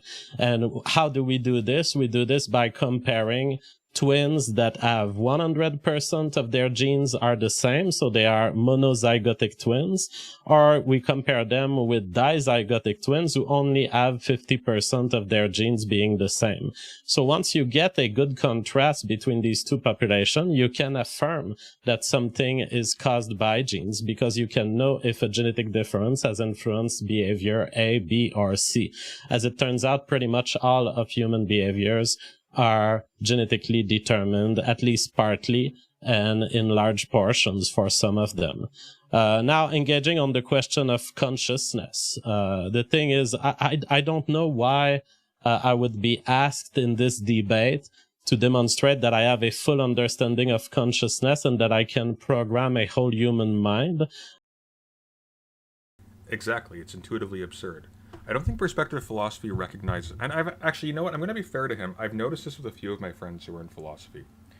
Transitioning to a debate, like a vulgar debate like this, is really difficult because you are trained to work collaboratively in philosophy departments, not antagonistically. Now, perspective philosophy sort of knows this because he does engage antagonistically, but then he's throwing in all of these things that require someone to be willing to like really work with you in good faith to unpack, leaving aside the fact that it's incredibly difficult to follow. It has nothing to do with the debate, but okay, let's engage on it. We don't have a full understanding of how consciousness is generated, but one thing for sure, it's happening between one ear and the other. It's happening in a human brain, and it's not happening elsewhere. It's not happening in a rock. If it's happening in some animals, it's very different. As far as we know, the only way we can get a consciousness in the world is by injecting sperm into a human female and waiting for a couple of years. That is how you create a mind. So yes, I can do it, actually. In fact, I've done it in the past, creating human consciousness. Now, what do we know about the workings of this consciousness? Well, we know that when we press on certain parts of the brain, people will have different experiences. We know exactly the mapping of all of the brain, where we know that you have a motor cortex here that will control your hand movement, your leg movement. We know that you have a brainstem that will control your respiration, your heartbeat, your eyes. We know that you have a prefrontal cortex here that will handle strategic thinking, social thinking, and talking. We know you have a parietal cortex, and if you have, for example, an injury in a part of the parietal cortex, you can lose consciousness of certain parts of the space. For example, someone... I'm going to speed this up a little bit. This is killing me. With an injury on the right parietal cortex could have what we call leftward neglect, where everything that's to their left, they are not aware it exists. And it's scalable. So if they're in a room, they can forget that the left part of the room exists. If they look at a word, they will forget that the left part of the word exists. And if they look at a page, they will ignore the leftward half of the page and they will think there's nothing written on it. So yes, we know from these injuries and from the manipulation of the brain activities in animal, we know that there are causal links between both feelings, perceptions, and actions and decision-making in the brain. And we know the areas where it happens. Well, I will say that I would probably agree that there is definitely a connection between the brain and our actions and like how we actually engage with the world. Whether that means the brain causes our engagement with the world or is necessary to facilitate it, for example, is a separate issue. You talked about brain mapping. I don't think brain mapping has been fundamentally proven. I mean, there's been some pretty convincing studies to show why not. People losing up to 90% of their brains, but still being able to do considerable amounts of tasks, which they should have lost, having perceptions which are still intact. And part of this could be to do with brain plasticity. So I don't think brain, even if we accept a physicalist framework. This is immaterial to the question of the debate. The question of the debate is, remember, whether it's better to leave children or to leave cultural imprints like books, technological developments, etc. We have those brains already. It is not It is not a question of whether or not we are going to lose our sentience or our capacity as a species to then leave behind, you know, what do we want to call it? Like our progressive stepping stones, if you will. Brain mapping, I'm not even going to endorse. Well, the case of the 90% loss of the brain was a very special case of the brain rotting from the inside and leaving actually all of the outside almost intact. So that person had functional neocortex where it matters. That is, all of our cells, all of our neurons, they are stacked at the border of the brain. And when you lose the middle of the brain, you lose really interconnections. So it's not surprising that this person could still do stuff, and it matters because the outside of his brain was not affected or less affected. Well, consider it was 90% of the brain. I'd be very surprised at that. But I mean, there was also other studies in terms of similar injuries, strokes, how the effects of stroke necessarily has on an individual, dementia, whether we could predict, let's say, what faculties an individual would lose, the ability to reproduce those faculties. Even we have studies which show, like, for example, if we were to cut a brain in half and it forms two separate, it's supposed to form two separate personas.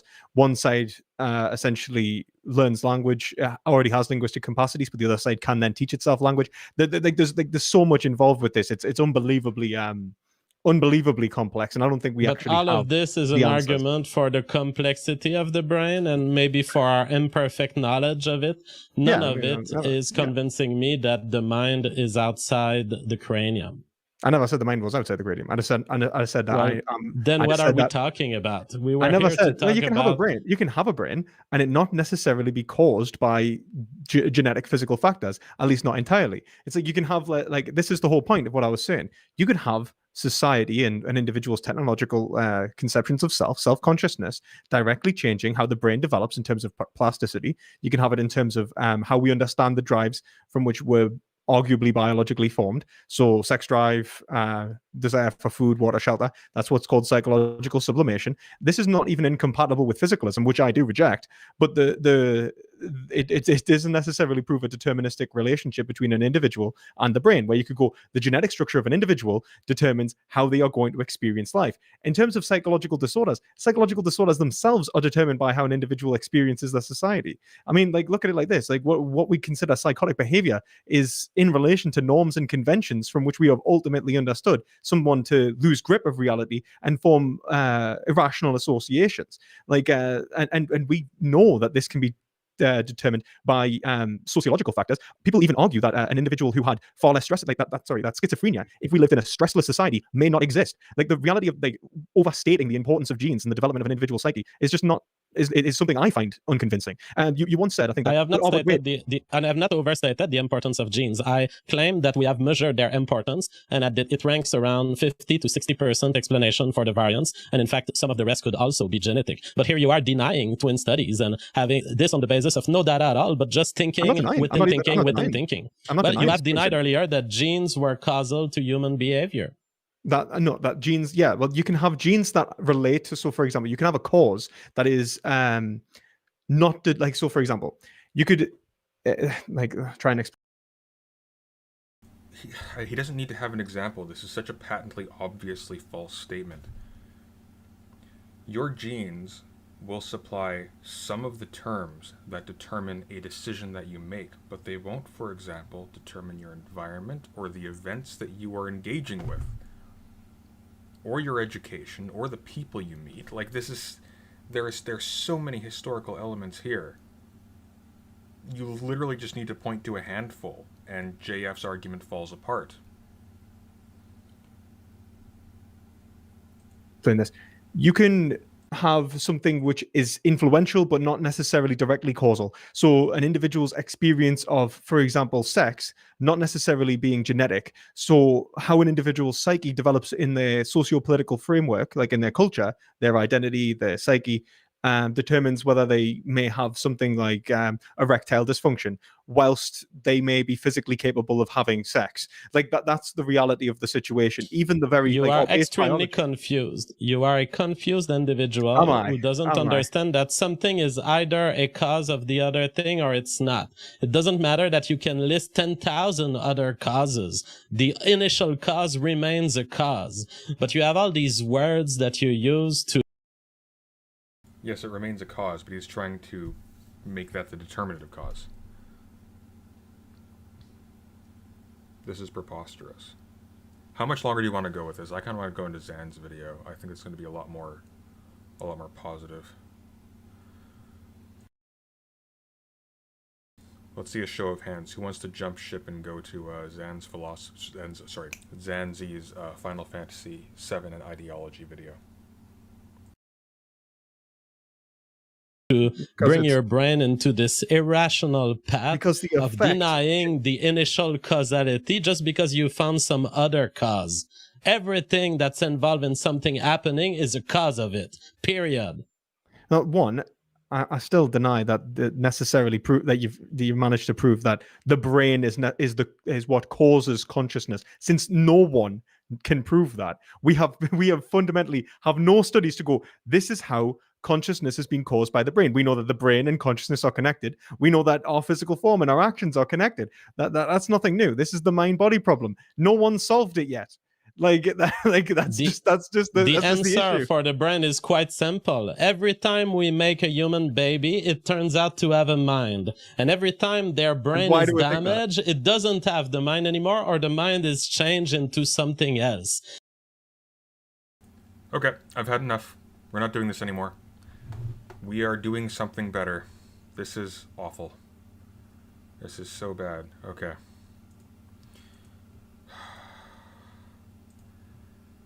Good God, what an absolute nightmare that was to watch. Okay, let's see. Where are we? Here we go. Oh, this is going to be such a breath of fresh air. Let's grab some tea or something, and we'll come back and we will start on something with actual value, because oh my God. Oh my God. That was so bad. Alright, I'm gonna grab tea and we'll start this soon. Oh, mother of God, what a... Ugh.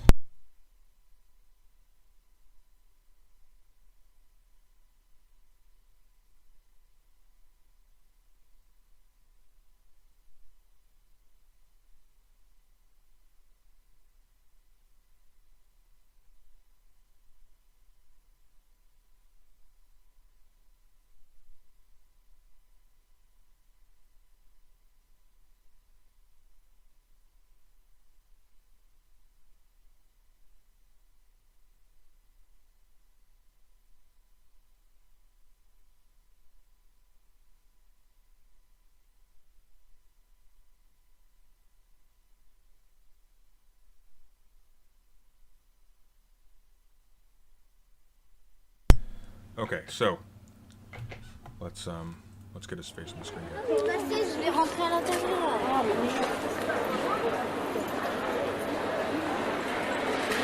Okay, so what is on my chat?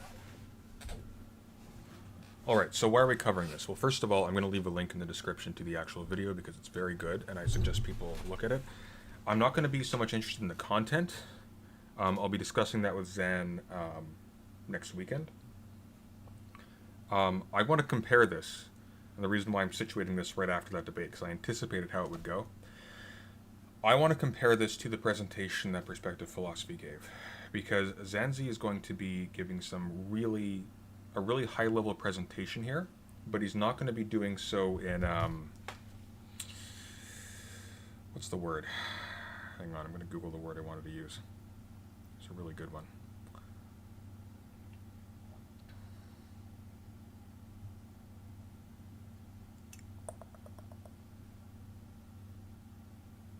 That's it, yes. Ostentatious.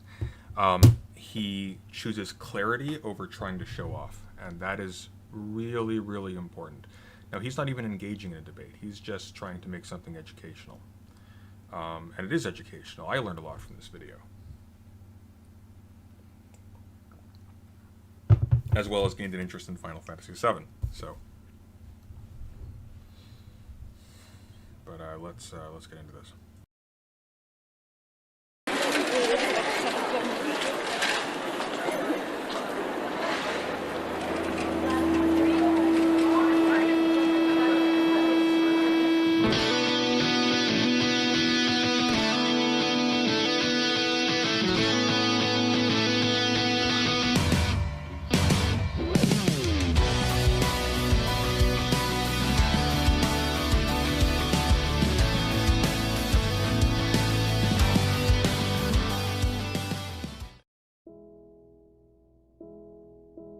Final Fantasy VII is many things to many people, and as a result it can be quite a difficult game to explore without bringing any pre-existing baggage to the table. I mean, this is just what's going to happen when you talk about one of the most beloved games within one of the most beloved franchises of all time. Final Fantasy VII is consistently ranked amongst the best games of all time, and while some people will argue that its influence is overrated, you can't at all deny that it has had influence on the cultural zeitgeist. A dynamic story about friendship, connection, love and loss, and the eternal struggle to push through the improbable. All in the effort to do what you know is right and you know what must be done. Final Fantasy VII has given us some of the most amazing and memorable moments in video game history, and some more somber and heartbreaking, but equally all in service of the story. Now, this video will not necessarily be discussing the story, its character arcs, or its gameplay. I want to do something a little different with this one because deep within my core, the political influence that I take with me is that of a left-wing Marxist. And there's a conversation in this game, and I want to use it as a vehicle through which to explore one of the more difficult concepts to unpack within Final Fantasy VII. I want to explore the concept of ideology, because I think this game has an awful lot to say about it. So grab a cup of tea, this one's going to be fun.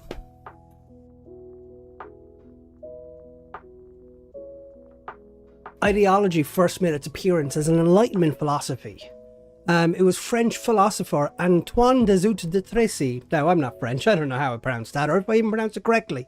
So, from now on, I'm just going to call him de Tracy. So, de Tracy coined the term in a series of memoirs that he drafted to describe what he called the science of ideas. This science of ideas became a French philosophic movement in the late 18th and 19th century, and it concerned itself with reducing epistemological problems, or those concerning the nature and grounds of knowledge, to being problems merely of psychology. Human thought is nothing but an elaboration of sensations, an activity of the nervous system. The four principal realms of conscious behaviour, perception, memory, judgment and will, all employ various combinations of sensations. De Tracy and his fellow ideologues devised a system of national education that they believed would transform France into a rational and scientific society. Their teachings combined a belief in individual liberty, along with an elaborate programme of state planning, and for a short time under the Directory 1795-99, it became the official doctrine of the French Republic. Fun fact, Napoleon initially agreed with and supported the idea of ideology, but later turned on it, even blaming it for some of his military failures, and thus the term took on an emotional connotation that even to this day it's never quite been able to shake. So this is actually really interesting. I didn't know this history at all prior to this, but it actually makes a lot of sense, and I'm curious as to how many other ologies this has been the case for, because when we think of, if we're being specific, like people tend to, when you ask somebody what is biology, like what is an ology in science or in philosophy or what have you, and the knee-jerk response, or the not the knee-jerk, but the typical response is, an ology refers to the study of a thing. But that's not strictly speaking true, because we refer to the, let's say, the biology of a thing not simply in terms of an activity that human beings take part in. We refer to it as well as being a shorthand for a description of that thing's organic composition, right? Or we think of it in terms of a corpus of texts. So really, what an ology refers to is a discourse about a subject or about a topic. Being more specific here, he's going to be talking about Hegel soon. We want to be a little bit careful with our terminology here.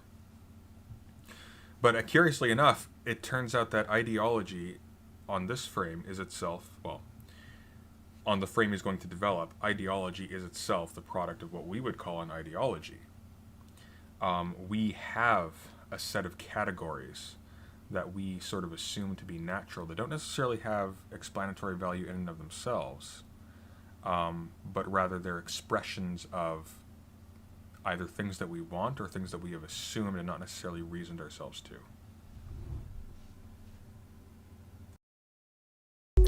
Ideology today is generally taken to mean not a science of ideas, but the ideas themselves, and moreover the idea of a particular kind. Ideologies are those ideas whose purpose is purely political. They relate not to knowledge, but to action. In 1960, Daniel Bell dubbed ideology an action-orientated system of beliefs. And the fact that ideology is action-orientated indicates a role is not to render reality transparent, but to motivate people to do or not to do certain things. Such a role may involve a process of justification that requires the obfuscation of reality itself. Nonetheless, Bell and other liberal sociologists do not assume any particular relation between ideology and the status quo. Some ideologies serve it, others calling for its reform or its overthrow. This contemporary interpretation is what we call the liberal interpretation of ideology. And the core thesis of this video essay is going to look past this liberal interpretation, being rather critical of it, so that we can go deeper to consider a more radical interpretation of ideology. So crucially, even this more reflective characterization of ideology that doesn't sort of naturalize this idea of we can understand a person's, let's say, we can profile a person or a culture based upon the study of the ideas with which it is oriented. Even that higher level of criticism where it's like, well, actually what we're talking about aren't just the ideas, we're talking about a specific a specific network of concepts that have a specifically practical force or practical value or what have you, and can be contrary to truth. That itself requires what we would call sort of an ideological lens to be coherent. So that's interesting. Before we get into Marx and Engels and the foundational underpinning of this concept of ideology, let me introduce you to Midgar.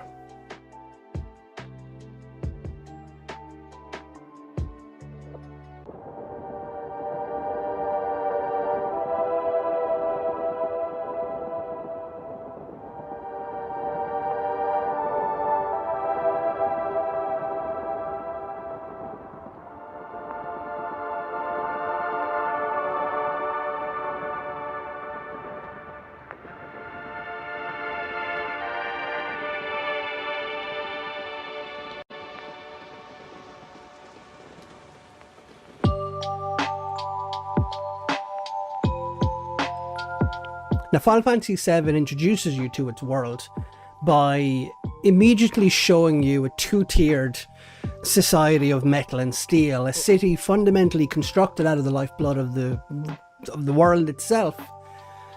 And you're introduced to what is both an allegory and a metaphor of very real class divisions between those on top and those beneath. Midgar exists as a very real metaphor for class division. There are those who live on top of the plate, and you have those who live struggling for existence below the plate. At the core of this metaphor exists the Shinra General Electric Power Company, a corporate entity that owns, operates, and controls the very literal production and distribution of power in this society. They literally trade in power. Even if you manage to rise to the top of the plate, working your way through all of the social systems, all of the different allegorical systems that'll try to keep you down, if you rise to the top, the system in place exists purely to deny you access to the actual power itself. You're merely invited to sit at the table. Beneath the plate exists a network of slums, old towns that have long since lost their names, and are simply referred to in reference to the plate sections constructed above them. Sector 1 slums, Sector 2 slums, 3, 4, 5, all the way up to the Sector 8 slums. What's tragic is that they identify with the system built atop and around them. A system they had no meaningful say in or input in, least of all any control over. There are no democratic elections in Midgar. And let's be honest, if there were, do you think it would change anything? Do you think anything would meaningfully change if the poor in the slums got to vote for whoever represented them on top? Because there is that separation between the two, where those on top do not in any way meaningfully represent anything to do with what exists beneath the plate in the slums. They exist to be independent and separate from each other. Would access to its power, its creation and control and distribution be affected by anything that could happen in the slums? No, this Shinra General Electric Power Company is a corporate entity that has established itself essentially as a fully functioning city-state. And all of the apparatuses that come with the establishment of a state for the interests of a particular class. And this is your first 10 hours of Final Fantasy VII, where it takes you through its crammed claustrophobic walls, has you both climb and fall from the very means of production as you contest the legitimacy of the government that operates them. And you do it not once, you do it twice, and you engage in an anarchistic principle known as propaganda of the deed. As you physically try to manifest the desire to revolt and to rebel through physical change, you contest the legitimacy of that government to control access to power. You know, I never thought to do this actually. I just want to look quickly up that concept, propaganda of the deed, because that might be interesting to read.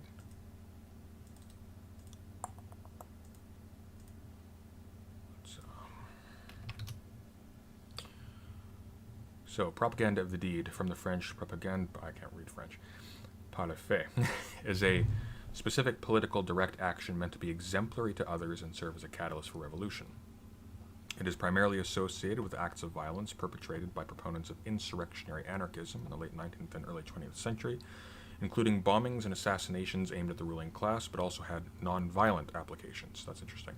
These deeds were intended to ignite the quote-unquote spirit of revolt in the people by demonstrating the state was not omnipotent, and by offering to the downtrodden and by offering hope to the downtrodden, and also to expand support for anarchist movements as the state grew more repressive in its response. In 1881, the International Anarchist Congress of London gave the tactic its approval. And this comes from whom? One of the first individuals to conceptualize propaganda by the deed was the Italian revolutionary Carlo Pisacani, who wrote in his Political Testament of 1857 that ideas spring from deeds and not the way around. It's Mikhail Bakunin, in his letters to a Frenchman on the present crisis, stated that we must spread our principles not with words but with deeds, for this is the most popular, the most potent, and the most irresistible form of propaganda.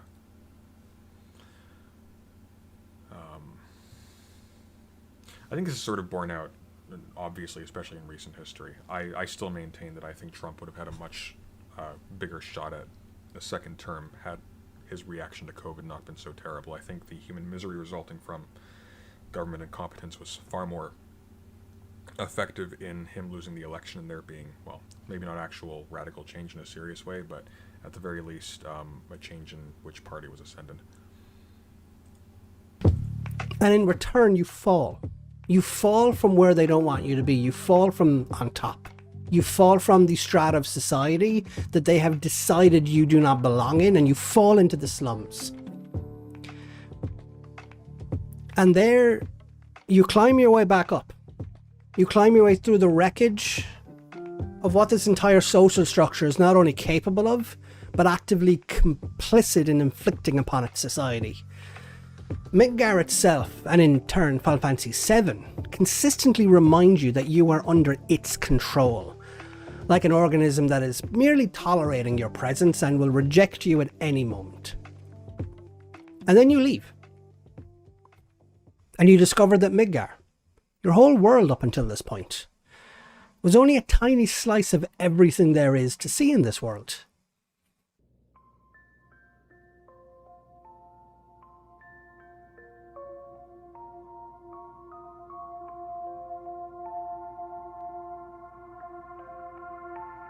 The radical interpretation of ideology that I want to talk about follows off from the events of the game.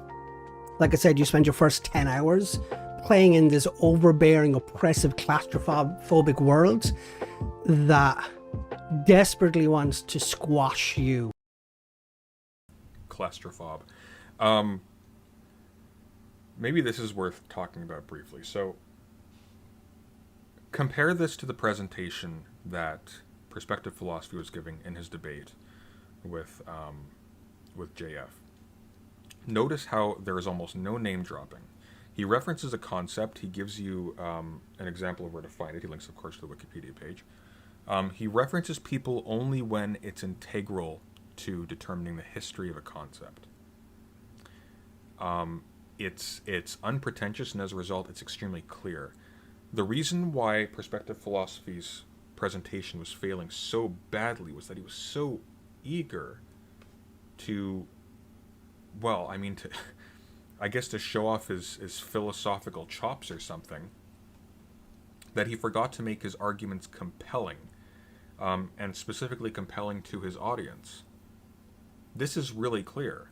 Now, this took a lot of work for Zahnzee to get to, just in terms of the content, the intellectual content of the script. The editing, of course, takes a hell of a long time, but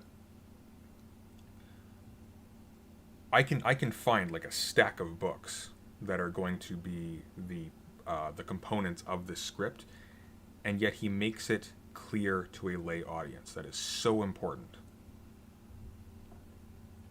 I really appreciate this one. This one is a model for myself for future. And dominate and control you. And if we were to boil down radical ideology into a very, very simple foundational premise, it is this: where you've been influences where you are. If you begin a game rebelling against an oppressive system that wants you dead and wants to control you, then you're going to take that with you into the rest of the game. And as if to illustrate that Zahnzee would have wiped the floor with Perspective Philosophy, with JF, that is the argument that Perspective Philosophy needed to make. Where you were determines where you are.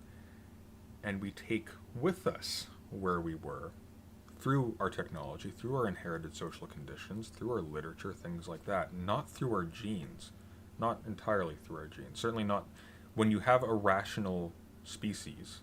It's when you have a rational species that has history, that isn't just sort of coming and going like ghosts the way non-rational animals in nature do. You can't impute their conditions to their genes because they make decisions and they build things and they change their environments. And that's what I think is very interesting about this, because we then get to go into the analysis of class structure and society that you have that underpins principal Marxism. But because of how complicated ideology is, I have to go into a bit of Hegel first. Promise you it won't be terrible. Have fun. To simplify a lot, Hegel's argument is that we are fundamentally alienated from ourselves. Our consciousness does not know its own true nature. And the process through which we come to know our own nature is by means of self-realization, through reconciling the alienation present in the human subject. Basically, people aren't happy, we don't know why we're not happy, we just want to be happy. And what is causing this unhappiness is because we don't really know what the fuck we're doing here. We exist in a fundamentally fractured state. Our mind, a distinct separate essence from the world around us.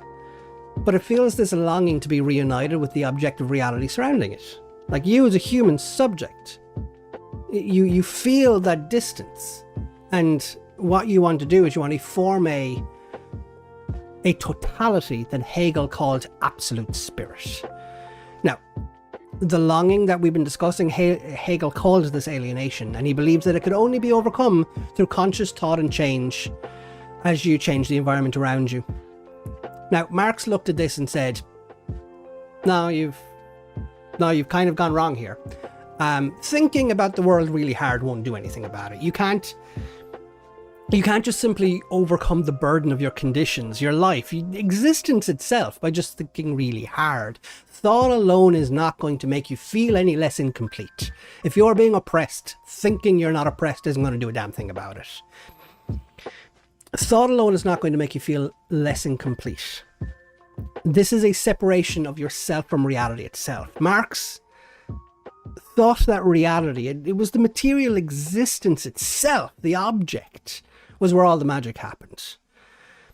You are not separated from an abstract kind of like totality or this like absolute spirit, as Hegel put it. Like, in Marx's perspective, what you are alienated from is the everyday conditions of your existence itself.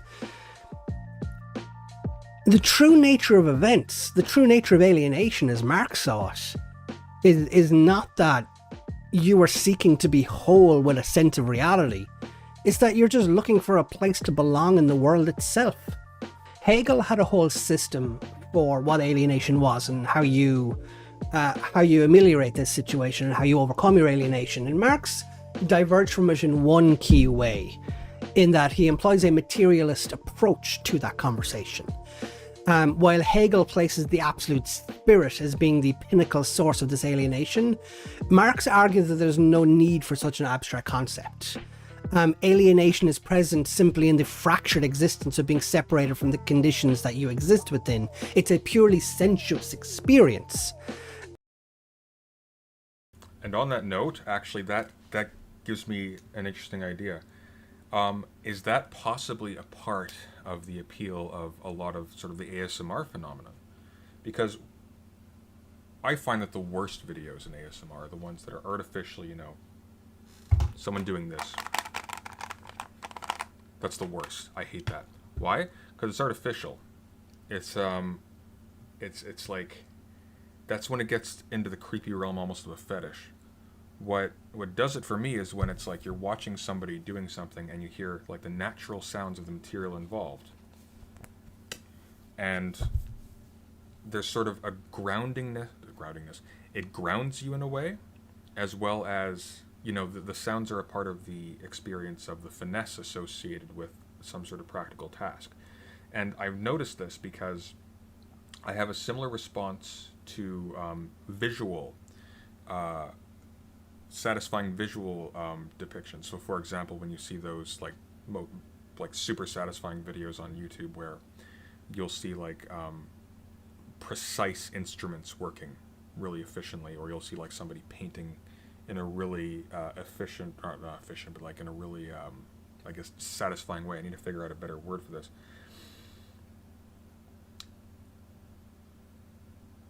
I think that's a part of what's going on here, is that we're really starved for anything involving that kind of tactile relationship with the world. And I don't know. It just got me thinking of that. I'll keep going. Marx's inversion of the Hegelian dialectic in this regard is in placing the objective material conditions as the source of your alienation, rather than as a constituent part of your alienation. What this allows Marx to do is to then refocus on the material, the conceptual approach that the real is what we can see, feel and touch. He returns back to de Tracy's approach of prioritizing sensuous activity, but proposes one major addition: that human action is a material force. The weapon of criticism cannot, of course, replace criticism by weapons. Material force must be overthrown by material force, but theory also becomes a material force as soon as it has gripped the masses.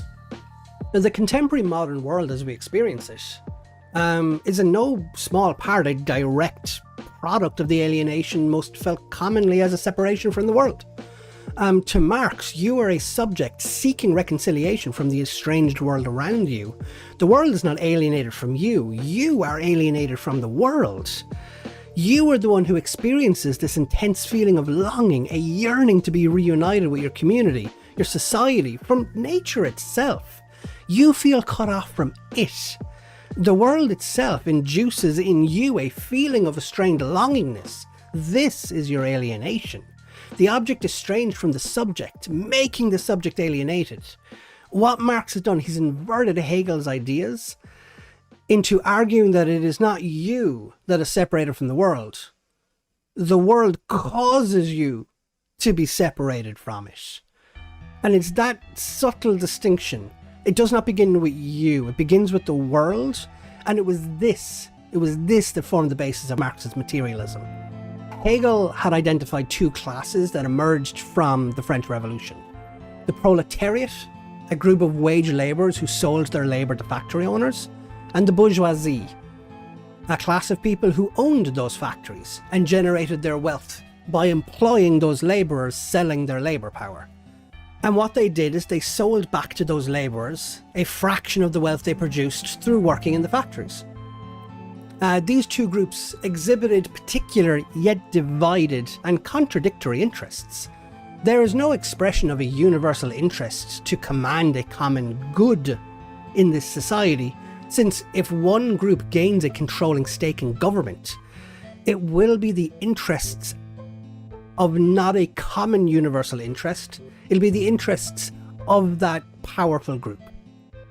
If the bourgeoisie gain political power, they will pursue a political project that is in their interests. Hegel suggested that the state and government should be tasked with being impartial and impartially addressing this need of resolving conflicts between competing classes. He argued that what government needs to do is represent a universal common interest. And it's a nice idea. I mean, you might be sitting there thinking to yourself, isn't that what government should be? And yeah, it's a noble idea, and it's an idea that's still present today. However, it's just fundamentally naive. It's this belief that government should protect rights, set minimum wages, act as safeguards of liberty and freedom. It's naive to the material conditions and the existence of these states, what they are, what they do, and who controls them. The state, not the social classes in conflict, are the ones we should trust to act in the interest of all. Now, this is Marx's critique, and this is one of the reasons why Hegel is, in some respects, he was regarded in many respects as being, with his elements of the philosophy of right, which is where this is coming from, as being not a reactionary, but as sort of betraying the principles of his colleagues who had been punished for revolutionary sympathies, because he valorizes the state and sort of the sovereign as was understood in Germany at the time. My history is a bit sketchy here, but I think he changed it in later editions or later versions of the elements of the philosophy of right. But there is, to go against Marx here a little bit, they are talking about something slightly different. So in the context of Hegel, the state that he's talking about isn't just any modern state that existed when he was around. The state was a community that had a certain level of self-awareness about it as a state. It had a concept of the common interest, and so there was a avenue to rationally prioritize the common interest.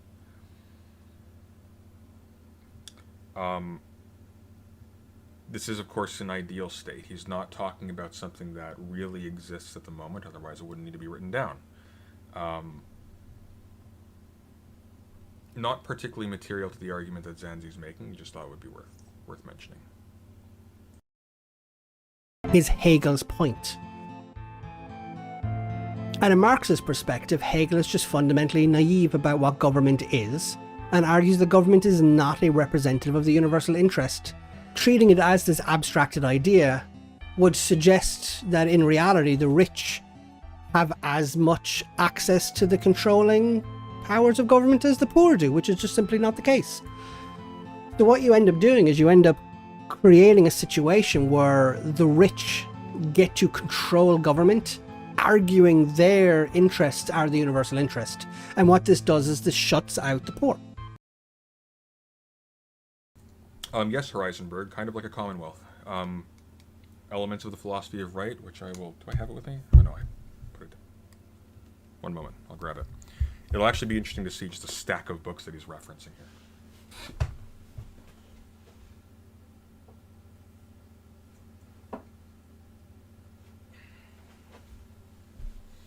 So that's actually a good point. In fact, even in the Cambridge edition of this, the editor, was it Alan Wood? The editor even notes again very explicitly that it's a common reading of Hegel's Elements of the Philosophy of Right, that it is quite compatible with Hobbes. In fact, most of the political science aspect of this is in fact Hobbesian in content. Now,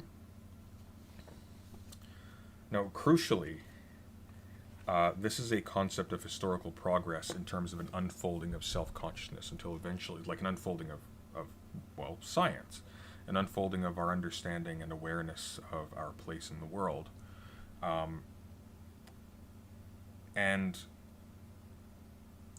there, I take it to be less an argument about the nature of government as such, referring to Hegel here, less an argument about the nature of government from sort of what we might call a realpolitik point of view, and more an idea, a laying out of what, given what we know, or how, as we come to progress in terms of our self-awareness, in terms of our science, what should be our ideal? I think what's interesting about this is the framing of this as an ideal.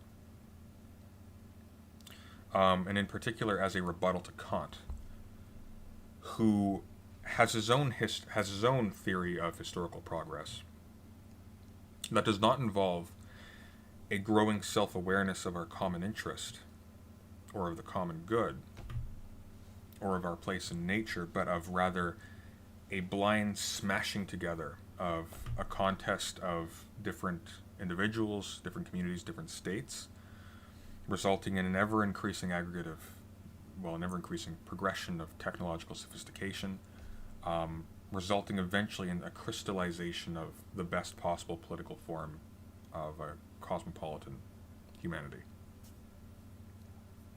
It's very cold and one-sided, though. It sounds awful. And what Hegel does is he furnishes us with, well, maybe that's not how I want to say this. He doesn't leave us blind. To simplify it, and maybe even misleading to simplify it a little bit, so this is not my definitive take on this, he concludes from our awareness of this process, which he doesn't, this is me redescribing it, he concludes from our awareness of this process of progress, that we can have the end of society in mind, and so have it with us in a sense, even as it is unfolding. And so we can have a state that doesn't match the ideal, and yet can still, in a sense, have that common interest as a valid ideal. But Hegel means something, and the Marxist definition is basically that as a state in the form of an apparatus of coercion by a class. Oh, I see what you're saying, okay. Why would the universal good be proportionally representative, as he seems to be assuming? Well, it wouldn't be so much a matter of proportion. The universal good would be determined, well, I don't know if I want to get into that right now, but we'll let him keep going. Hegel is extremely difficult to read. I'm going to be coming back to this again and again, and I'll have a stronger grasp on it, I think, by the end of this year, but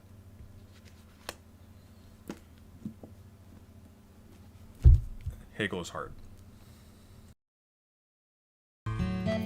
So functionally, one class has access to the state apparatus and gets to define its interests as the common universal interests.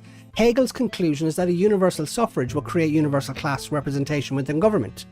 Marx's critique basically took the following form.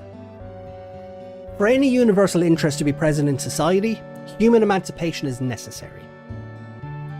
The class which claims the right to carry out this emancipation should be that which is the universal class. This class should be the proletariat. The proletariat holds the claim of being the universal class, as their experience is that which is most authentic to the human experience. They are alienated. And the opening scene, the opening 10 hours of Final Fantasy VII, play out this exact 3-step process. You have a giant city built upon the prescription that it is right that some should live above others. A rejection of this ideal will lead you to rebel and place human emancipation as being the only thing that can recourse this injustice.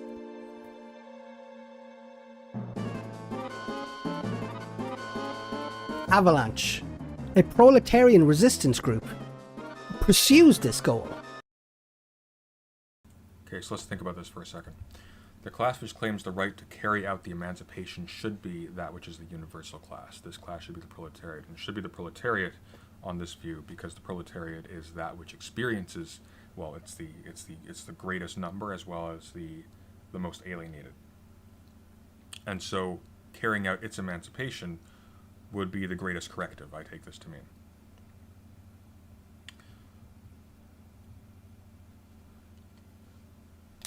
Okay.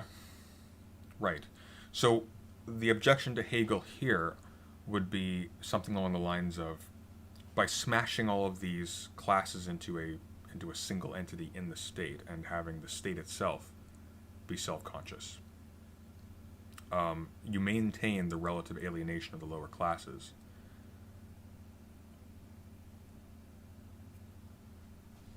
Which seems to make some intuitive sense, because if the nature of the state when Hegel is writing is one based on, at some level, exploitation and conduces to the alienation of certain classes, the common interest that naturalizes that state of affairs will carry that alienation with it, even as it progresses towards a greater regard and a greater awareness of its existence as a common thing, and with an end called the common good.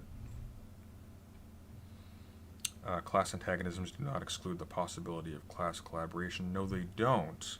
However, class collaboration is still the collaboration of classes, and if the classes are defined by one being exploited and one exploiting, one being alienated from the products of their labor, the thing that gives their labor, their metabolism of the world, some sort of meaning beyond their own immediate survival, and one which sees its work in the world as having a stability, you still maintain that alienation, even if the classes are collaborating. And that's why the end goal of Marxism is a classless society. It's to overcome the alienation. It's not a matter of fairness or of antagonism between classes. Antagonism between classes is eventually the contradiction in the system. I'm not a Marxist, so go easy on me if I'm getting this wrong. Is the unfolding of the contradiction in the system is the way in which antagonism between the classes is the way in which the disintegration of class differences unfolds. God, I botched that, but I think you get the idea.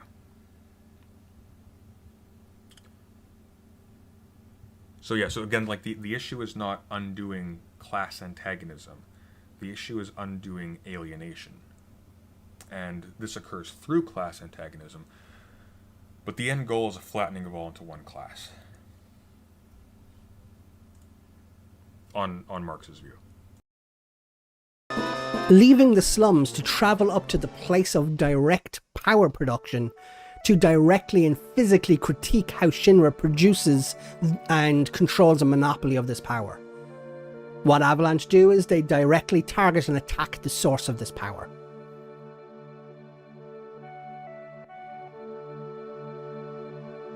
The conditions in the slums are that of abject squalor and poverty. Many buildings show obvious sign of being hastily constructed from whatever debris of scrap metal they could find, even finding in some parts that material and debris literally just fall from the sky, haphazardly and irresponsibly just discarded and dropped onto the ground, where this group has just found the best of it and found a way to struggle against the existence that they found themselves in so that they could survive. Aerith tells us that the Sector 5 church is the only place in Midgar where flowers grow. Life is simply suffocated under the plate. For those who live in Midgar, there is one group whose interests are clearly not being addressed. On that note, how about idyllic British Columbia? We're sort of famous as being an island. We have beautiful scenic beaches that for the most part you can't see, because when you drive around the shore area, there will be areas where you can see the ocean, but large stretches will not, because they will be barricaded by hedges behind which are the very large and expensive properties of rich Victorians. With the result that effectively you are actually denied your own environment. British Columbia doesn't look like an island when you're next to the shore in most places. But if you go past the hedges, and I know this because I worked as a house cleaner for a little while, you walk through these mansions to these beautiful shore vistas that most people simply don't have access to. Huge stretches of land. Like, the world is denied you in a serious sense.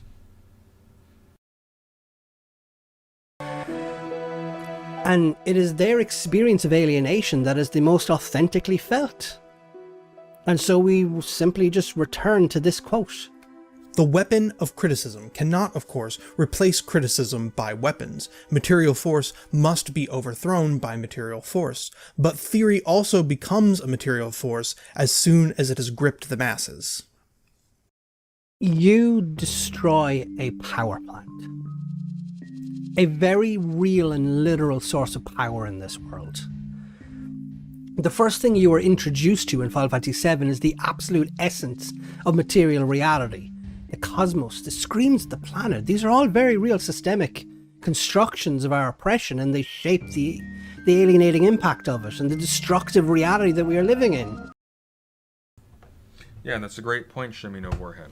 So in Toronto, condominiums were built at the shore of Lake Ontario and sold for their majestic views. 18 months later, construction began on condos that absolutely blocked the view of the previous condo. It gets a little bit darker, too, when you think about the actual history of how this particular state came to be. We had the extremely underhanded... What is the correct term? It's not conquering. We had the extremely underhanded appropriation of the territory from different native groups that had lived here since before we have records. That were abused, put into a condition for the most part of abject poverty, restricted to little reserve lands that they live in relative squalor on, to be totally honest. And they themselves have little access to, you know, the natural beauty of this environment that was originally theirs. It's actually quite horrific. I'm really excited to get farther into Final Fantasy VII because it seems to be I don't know how intentional this is, but it seems to actually have a much more what is the word I want to use? A much more salient and it's a lot more significant than I thought it would be in terms of its imagery and its setting, because it's been reduced, especially in the remake and in other things, to kind of a parody of itself, where it's like, oh, what's it about? Well, it's about evil white-haired guy and giant flying sword fights and weird little cute animals. But so far, none of that has to do with any of that. None of this, I should say. And the first thing you do is you destroy an apparatus through which the state inflicts this horror upon the world. The opening 15 minutes of this game is a direct critique through action, contesting the very legitimacy of capital's right to govern this world. Marx's focus was on a materialist interpretation of the world and believed it was more accurate to reflect the reality of alienation than Hegel's concept of totality. Hegel's perspective is fundamentally idealist, and as a result, Marx believed that it failed to really accurately describe the world. And this focusing on the materialist interpretation underlined a principle that Marx developed called dialectical materialism. The chief defect of all previous materialism is that things, reality, sensuousness are conceived on in the form of the object, or of contemplation, but not as sensuous human activity, practice. The question whether objective truth can be attributed to human thinking is not a question of theory, but is a practical question. Man must prove the truth, the this-worldliness of his thinking in practice. This conflict between Marx and Hegel is key to understand the radical interpretation of ideology. Hegel argued that people were instruments of history. Being alienated from oneself means that you do not have a knowledge of your true nature, and thus you enacted roles that were assigned to you by forces you did not understand, effectively rendering the meandering meaning of history into this thing that was concealed and hidden from you. Only the philosopher, Hegel argued, could expect to understand things as the way they were. This Hegelian enterprise of interpreting reality and reconciling the world to itself was condemned by certain critics as an attempt to provide an ideology of the status quo. If individuals were indeed mere ciphers whose actions were deemed by external forces, then there would be little point in trying to change or improve political and other circumstances. There would just be no point. And it was in the 1840s that Marx deconstructed this Hegelian view and gave us a perspective of ideology that still has wide-reaching and very real ramifications today. It is the exploitative and alienating features of a capitalist economic mode of production and its relations that gives to us what Marx considered this true reflection of ideology. That's a very good point by Shamina Warhen. The removal of the commons, that is common land available for all in Canada, this is typically Crown land, need not be done solely with the traditional fencing off for resale, because the fencing can occur from dwellings.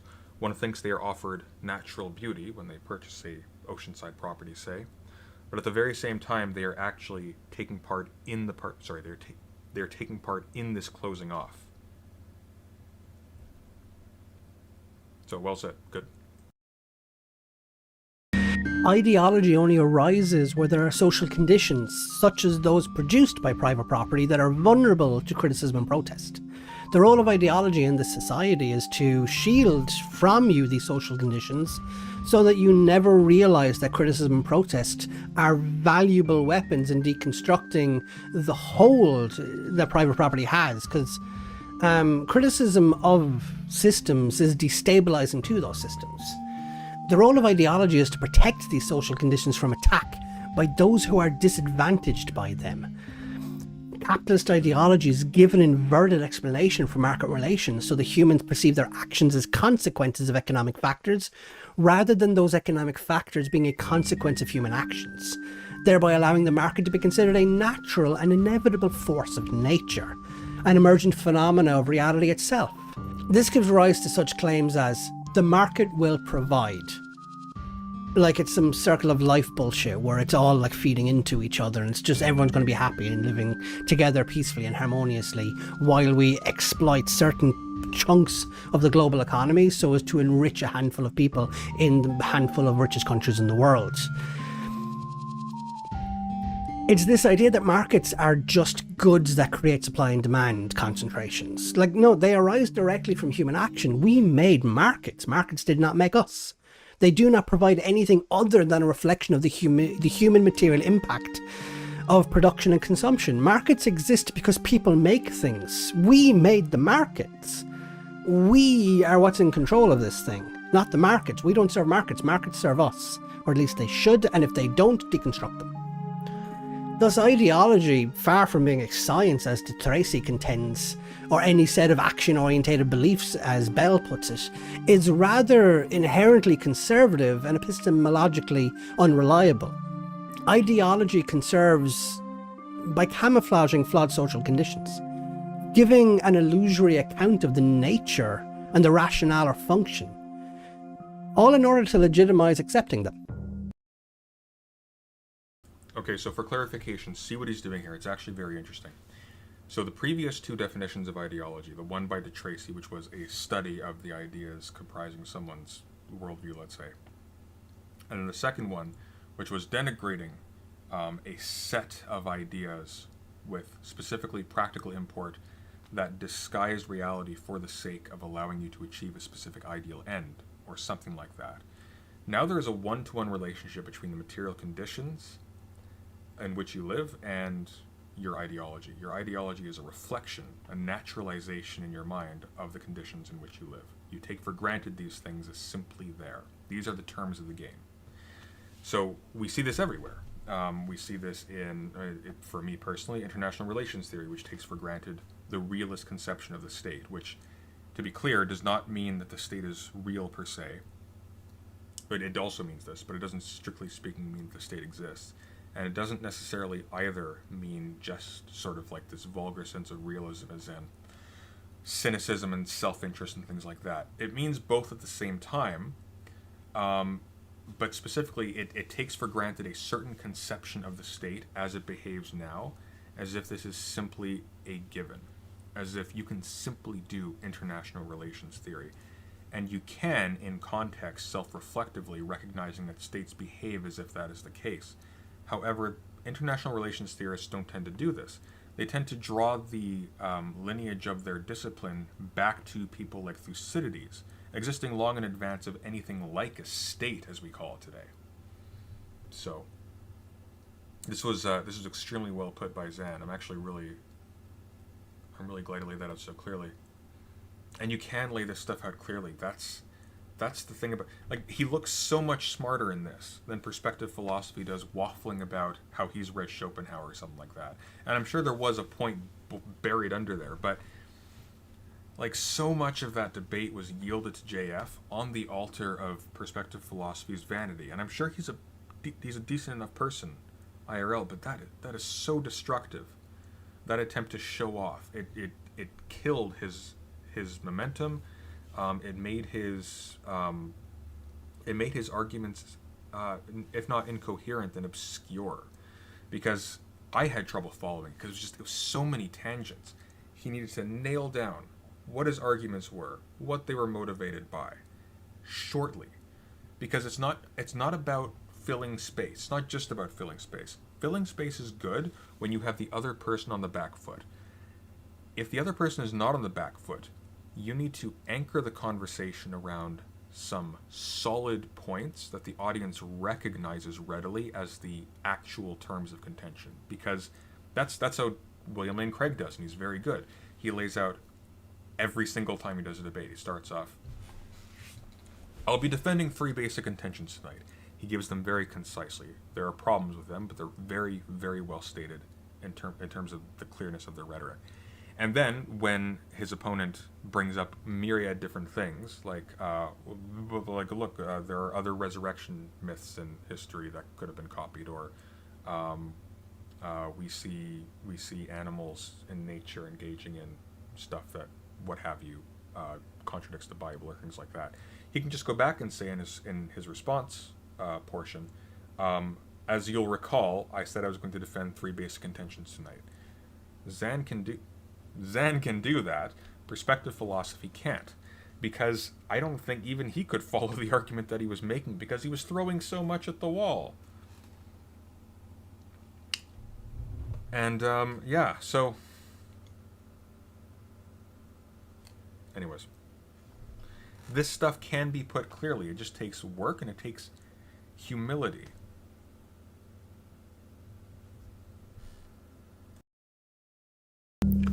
Ideology, in this sense, is a set of beliefs which people use to deceive themselves with. It is theory that expresses what they are led to think as opposed to what is true.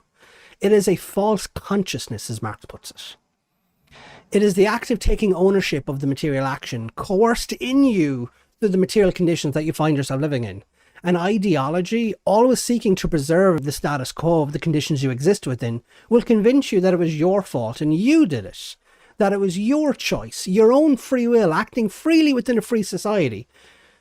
Since could you live with yourself if you were aware of how complicit you are in actively maintaining the conditions of your own captivity? French philosopher and Marxist Louis Althusser thought of ideology as more than just a justifying false consciousness. He viewed it as a very real material force that directed behaviour, actions and motivation.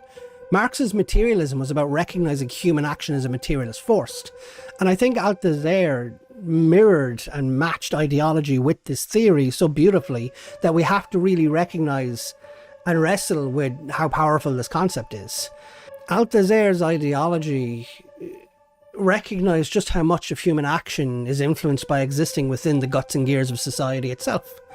You maintain your own false consciousness, so the bourgeoisie elements of that state don't have to put you in the proximity of your own alienation. To give you a real example of what Althazair is getting at here, it's imagine you're on a crowded city street in the middle of the day. You're on your way home, and suddenly you hear a policeman shouting, "Hey, you there!" What did you imagine yourself doing? I've been in these situations, and I looked around towards the direction of the shout, and when I saw they weren't looking for me, I kept going about my day. And I'm willing to bet you've either had a similar experience or you imagined yourself doing that very thing. Like, there's a very simple question that needs to be unpacked here. And it's, why did you turn around? The simple answer is because you thought they were looking for you. But upon reflecting, that's not really a simple answer at all. Why would you think they were looking for you? And why could you then come to the conclusion that you were not who they were looking for? Like, if you thought they were looking for you, why would you then be so willing to just abandon the idea that they were looking for you? What made you think their call was even for you in the first place? Because in that moment, you individualized a call that could have been for anyone. You took personal ownership of that and said, I am that person. Althazair will call this process the interpolation of concrete individuals as concrete subjects. Interpolation is the internalization of a cultural or ideological value. Ideology acts as a function in such ways that it recruits subjects from among the individuals and transforms the individuals into subjects. Upon hearing the call of a policeman, you internalize the role of a subject, your individualism becoming a secondary characteristics of yourself. You assume a subject-object relationship to the policeman, where you act accordingly as though you are a subject of that person's desires.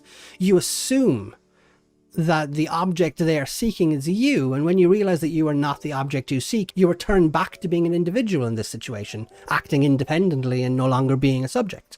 But because this relationship is internalized, you're never really free from the whole process. You are constantly on call, waiting to be the person they're looking for, and you'll internalize this as a choice you made. You thought they were looking for you, rather than you assumed the role of the person they're looking for. So to wrap up Althazair's contribution to this essay, ideology maintains the following three things.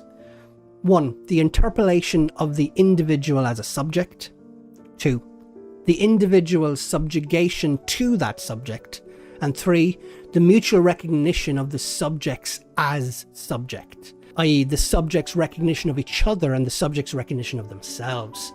This system of interpolation as subjects, or subjugation to the subject, of universal recognition and of absolute guarantee that the subjects work, and they work by themselves independently and on their own. And in the vast majority of the cases, they do this, with the exception of the bad subjects, who on occasion act out of accordance with this and do not take ownership of these situations.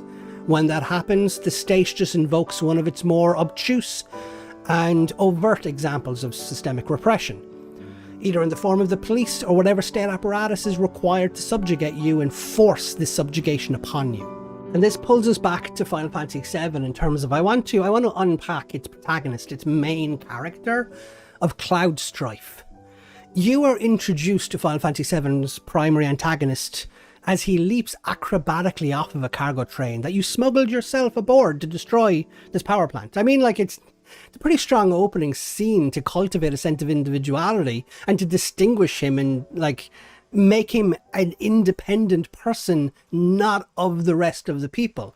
It creates this distinction that there is Avalanche and Cloud, because they simply run off the train and dispatch the guards before you arrive. There's a very clear separation going on here, and you identify with that because you are that individual controlling the inputs. You are Cloud in this instance, and it helps.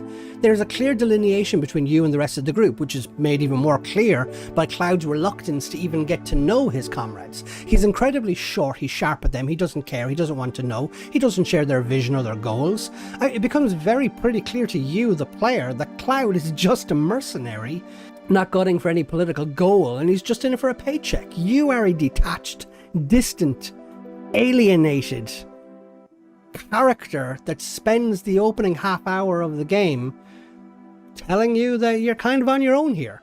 And this sense of being on your own starts to break down ever so slightly. Like the first fracturing of the individualization process, where you become a subject to the situation, is when you're forced to free Jessie after setting the first bomb.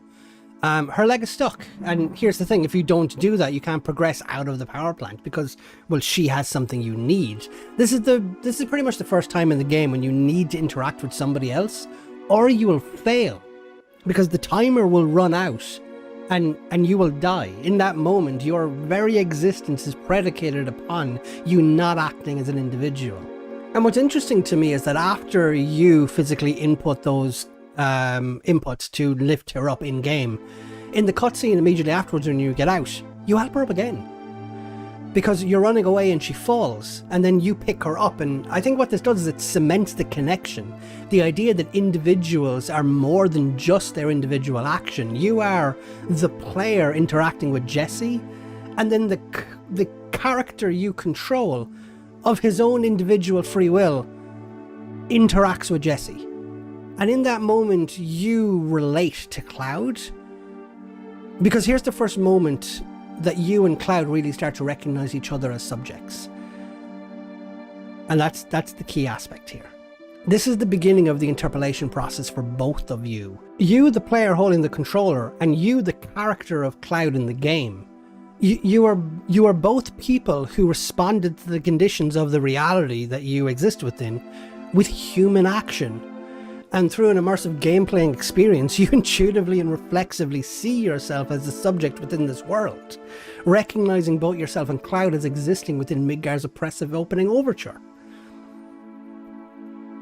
And this is the state that you and Cloud exist in for most of the game, exploring the world, embarking on the story of Midgar, as you directly move Cloud to interact with, where, with, and who. And you do it all upon how you want to do it, under the guise of what you think will allow the story to progress and allow Cloud to gain a better understanding of the world he's existing within. Like, you learn about his past, you learn about his friendship with Tifa, his ill-fated friendship with Sephiroth, and the mission at Nibelheim where your hometown and mother were brutally murdered by him. And when you faced him, confronted him for his murderous actions, no, you don't actually remember that. You have no recollection of what happened there. Despite it being a key, fundamental part of your story, you're totally in the blank. You have no idea what happened. And there's a sense of genius about this, because I mean, well, why would you not know him? I mean, like you, like person I'm looking at, you didn't know him. Like you've never seen Sephiroth up until this point in the game. You saw his sword in the back of a CEO executive. She might be thinking, yes, he's a good guy. And then you walk through a flashback, which is interesting because it's both current and past at the same time. It's a very interesting aspect of game design here, where you actively explore the present, because it's the present for you, but it's the past for Cloud. And you have to reconcile this very complicated situation where you actively uncover new storylines, but it's presented as though this is the past. But here's the thing, you take it as you don't know what's happening. But again, why would you? Unless you recognize each other as subjects within this world itself. So Novinson Hosick brings up something rather interesting. So in a previous stream, he brought up, I believe it was a quote by Zuzek, or something Zuzek said in an interview, to the effect of, like, an overtly authoritarian or totalitarian regime, in a sense, is, maybe I want to walk a bit away from totalitarian, but an overtly authoritarian, tyrannical regime like that of Nazi Germany, say, nonetheless doesn't touch your individual freedom in one key way, in that you're still able to revolt against it explicitly. We were talking about Confucius and the role of sort of this concept of filial piety in his notion of what contributes to the health of a community or of a kingdom.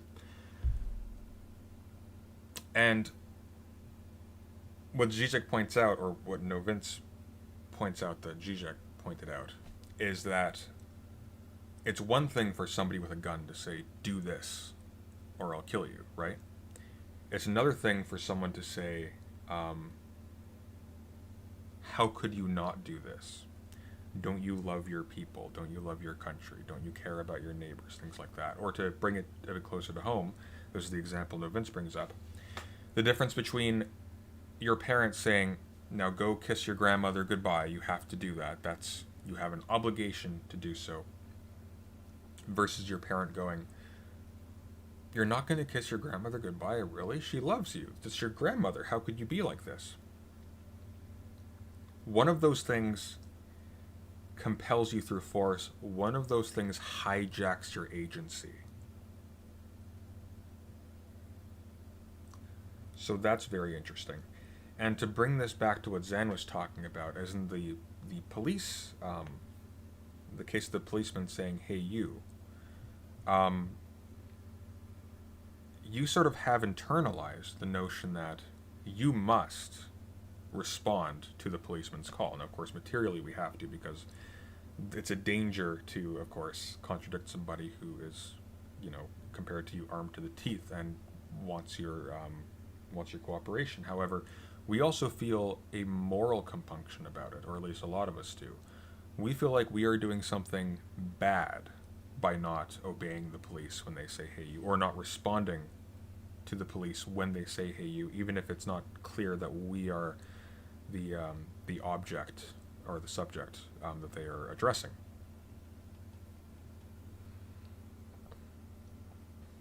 And Shamina Warhen puts this in much more insidious terms. Going back to the grandmother case. It's okay, you can not go visit your grandmother. I'm sure she'll understand. She only loves you and cares for you and never missed a birthday, right? Yeah, exactly.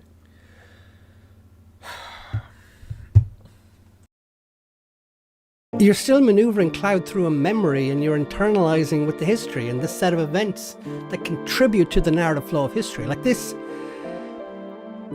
happened and you were there. Like you got to see Cloud's journey as a reaction and a response to the actions of Sephiroth. One about revenge and of discovery, since like when you faced off against Sephiroth, you don't remember. And this contradiction is very interesting to me, because I think it perfectly describes what is the malaise of ideology within the world, where you exist within it, but you know you're not happy. Like you will work your 8-hour shifts, 10, 12-hour shifts a day. You put your 60 to 80 hours in, and then you'll come home and you won't see yourself in anything, where you've actively contributed to creating something, but then you don't see it.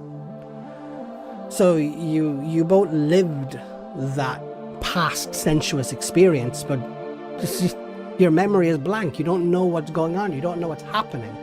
You embark upon this whole journey confronting Shinra and Sephiroth as they both compete to reach the Promised Land. Fuck, that's a whole conversation in itself. The Promised Land, I'll make another video on that one, because there's something interesting in that one. But it all culminates in this showdown at the North Crater, where you lose control of Cloud. And it's not the first time you do either. You lose control of Cloud, both metaphorically and literally, after the Temple of the Ancients, when you hand over a destructive materia that you had just spent a large time, non-trivial amount of time in game, and arguably one of the hardest bosses in the game, fucking Demon Wall. Both speedrunners and casual players understand where I'm coming from. You lose control, and you physically hand over something and there's that sense of dissonance attached here, because you're used to controlling Cloud. And I don't know about you, but when I was playing that game, it still felt like I had handed it over. And there was that sense of dissonance where I had took ownership of an action that literally was totally independent of me. And I'm now looking at Altair's perspective here, because much like the policeman example, you assume a subject-object or orientation in relationship to the conditions of your oppression. The antagonistic force in control and you act accordingly by assuming to be the object they are seeking. You respond to Sephiroth's call and participate in his reunion to come to North Crater. You assume the role they required of you, and you handed over the thing they were searching for. You act because you've internalized the ideological values of the current state of things. You've ceased to be in that moment an individual. You are now subjugated to something outside of yourself. You are subservient to another, but you will think of it as something you did. Yeah, this is an interesting point, and there's continuity there between you're willing what the character does to progress the story, and your character doing something in a cutscene entirely apart from your will. So that's interesting. That is ideology. And ultimately, the true goal of what ideology is to make so effective the social systems in place around you that they become what you consider to be the true nature of reality. You accept responsibility for your own imprisonment and volunteer to stand guard of your own prison door. Ideology succeeds when you no longer require external pressure to engage and sustain the systems that suppress genuine thought and expression of who you are and the interests that most work in your favor. All idea systems have a class basis and a class bias.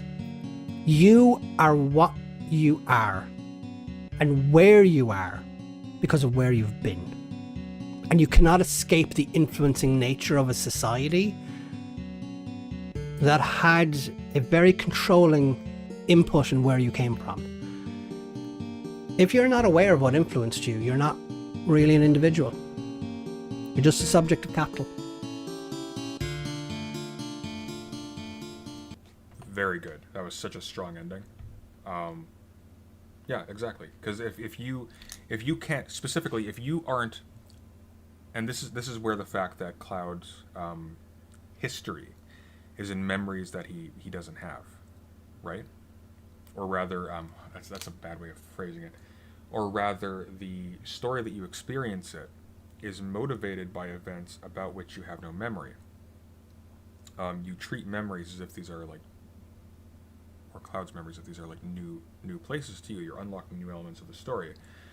The progression of the story, despite the fact that you seem to be controlling Cloud as he navigates these hallways, is, even within the context of the story, dictated by events over which you have no ownership. You are totally passive. And so, as a result, you aren't actually an agent. I mean, you are an individual, but you aren't a free individual, because even within the context of human freedom, how you would understand your freedom, it is undermined by the fact that you aren't the author of your actions. There are other things that if you were aware of, you would contradict. Anyways, notice how sharp a difference that is between somebody who isn't out to impress you, who is out to inform you. And as a result, even though they are dealing with some really difficult material, they simplify it. And they don't name drop, at least not to the extent that is irresponsible. They only do the bare minimum diligence that you know where they're pulling this from. And it's just night and day. I think perspective philosophy would learn a lot from watching this and from paying attention to this kind of presentation, because I think that's his principal weakness, and why, despite the fact that I think he is, at least relative to JF, right on all counts, certainly in his overall position, I think JF is a nightmarish lunatic, but he lost the debate because it was more important to him to appear impressive than to be clear. And it was more important to it was more important to show off than it was to win the debate, because that debate would have been won quickly by being clear and concise, and he wouldn't do that. I've got nothing against the guy, but that was a damn shame. Not this, though. this was good. This was very good. More of that, please. And anybody who's watching this, please, for the love of God, go give that a view and a like, because it is fantastic. I will leave a link in the description. And he's making more of them. And I think we actually do have, even if you disagree with this, we are in a really bad state of affairs in terms of what kind of stuff gets pushed in this medium. And I think we have an obligation to do our best to make it so that rigorous educational material like this sees the light of day. It needs to get pushed as hard as possible. And we're only able to do that if we work together on that kind of thing, because our audiences are small. People who do serious work are never going to get the same mass kiddie appeal as a PewDiePie or a Logan Paul, whatever the hell his name is. Screw him. We need to cross-pollinate and really work on community building and getting it so that people who, because the algorithm picks out people who have mass appeal. If we want this more serious material to start start getting more daylight, then we really need to work on networking these different kinds of channels together. Because the audiences are small. They will always be small, but they can be the same audience if they know about each other. And so that small audience can be a little bit bigger, maybe big enough to be self-sustaining for us. But, yeah. This was very good. Thank you, Zahnzee, for this. This was a pleasure to watch. Good God, especially after that first hour and a half. That was a terrible, terrible debate. I mean, even disregarding the fact that you couldn't even hear it half the time because the connection kept cutting. Anyways, we've been here for 3 hours, so I want to go outside and get some of the remaining sunshine and not die of blood clots. So, all that said, thank you for listening, as always, and take care.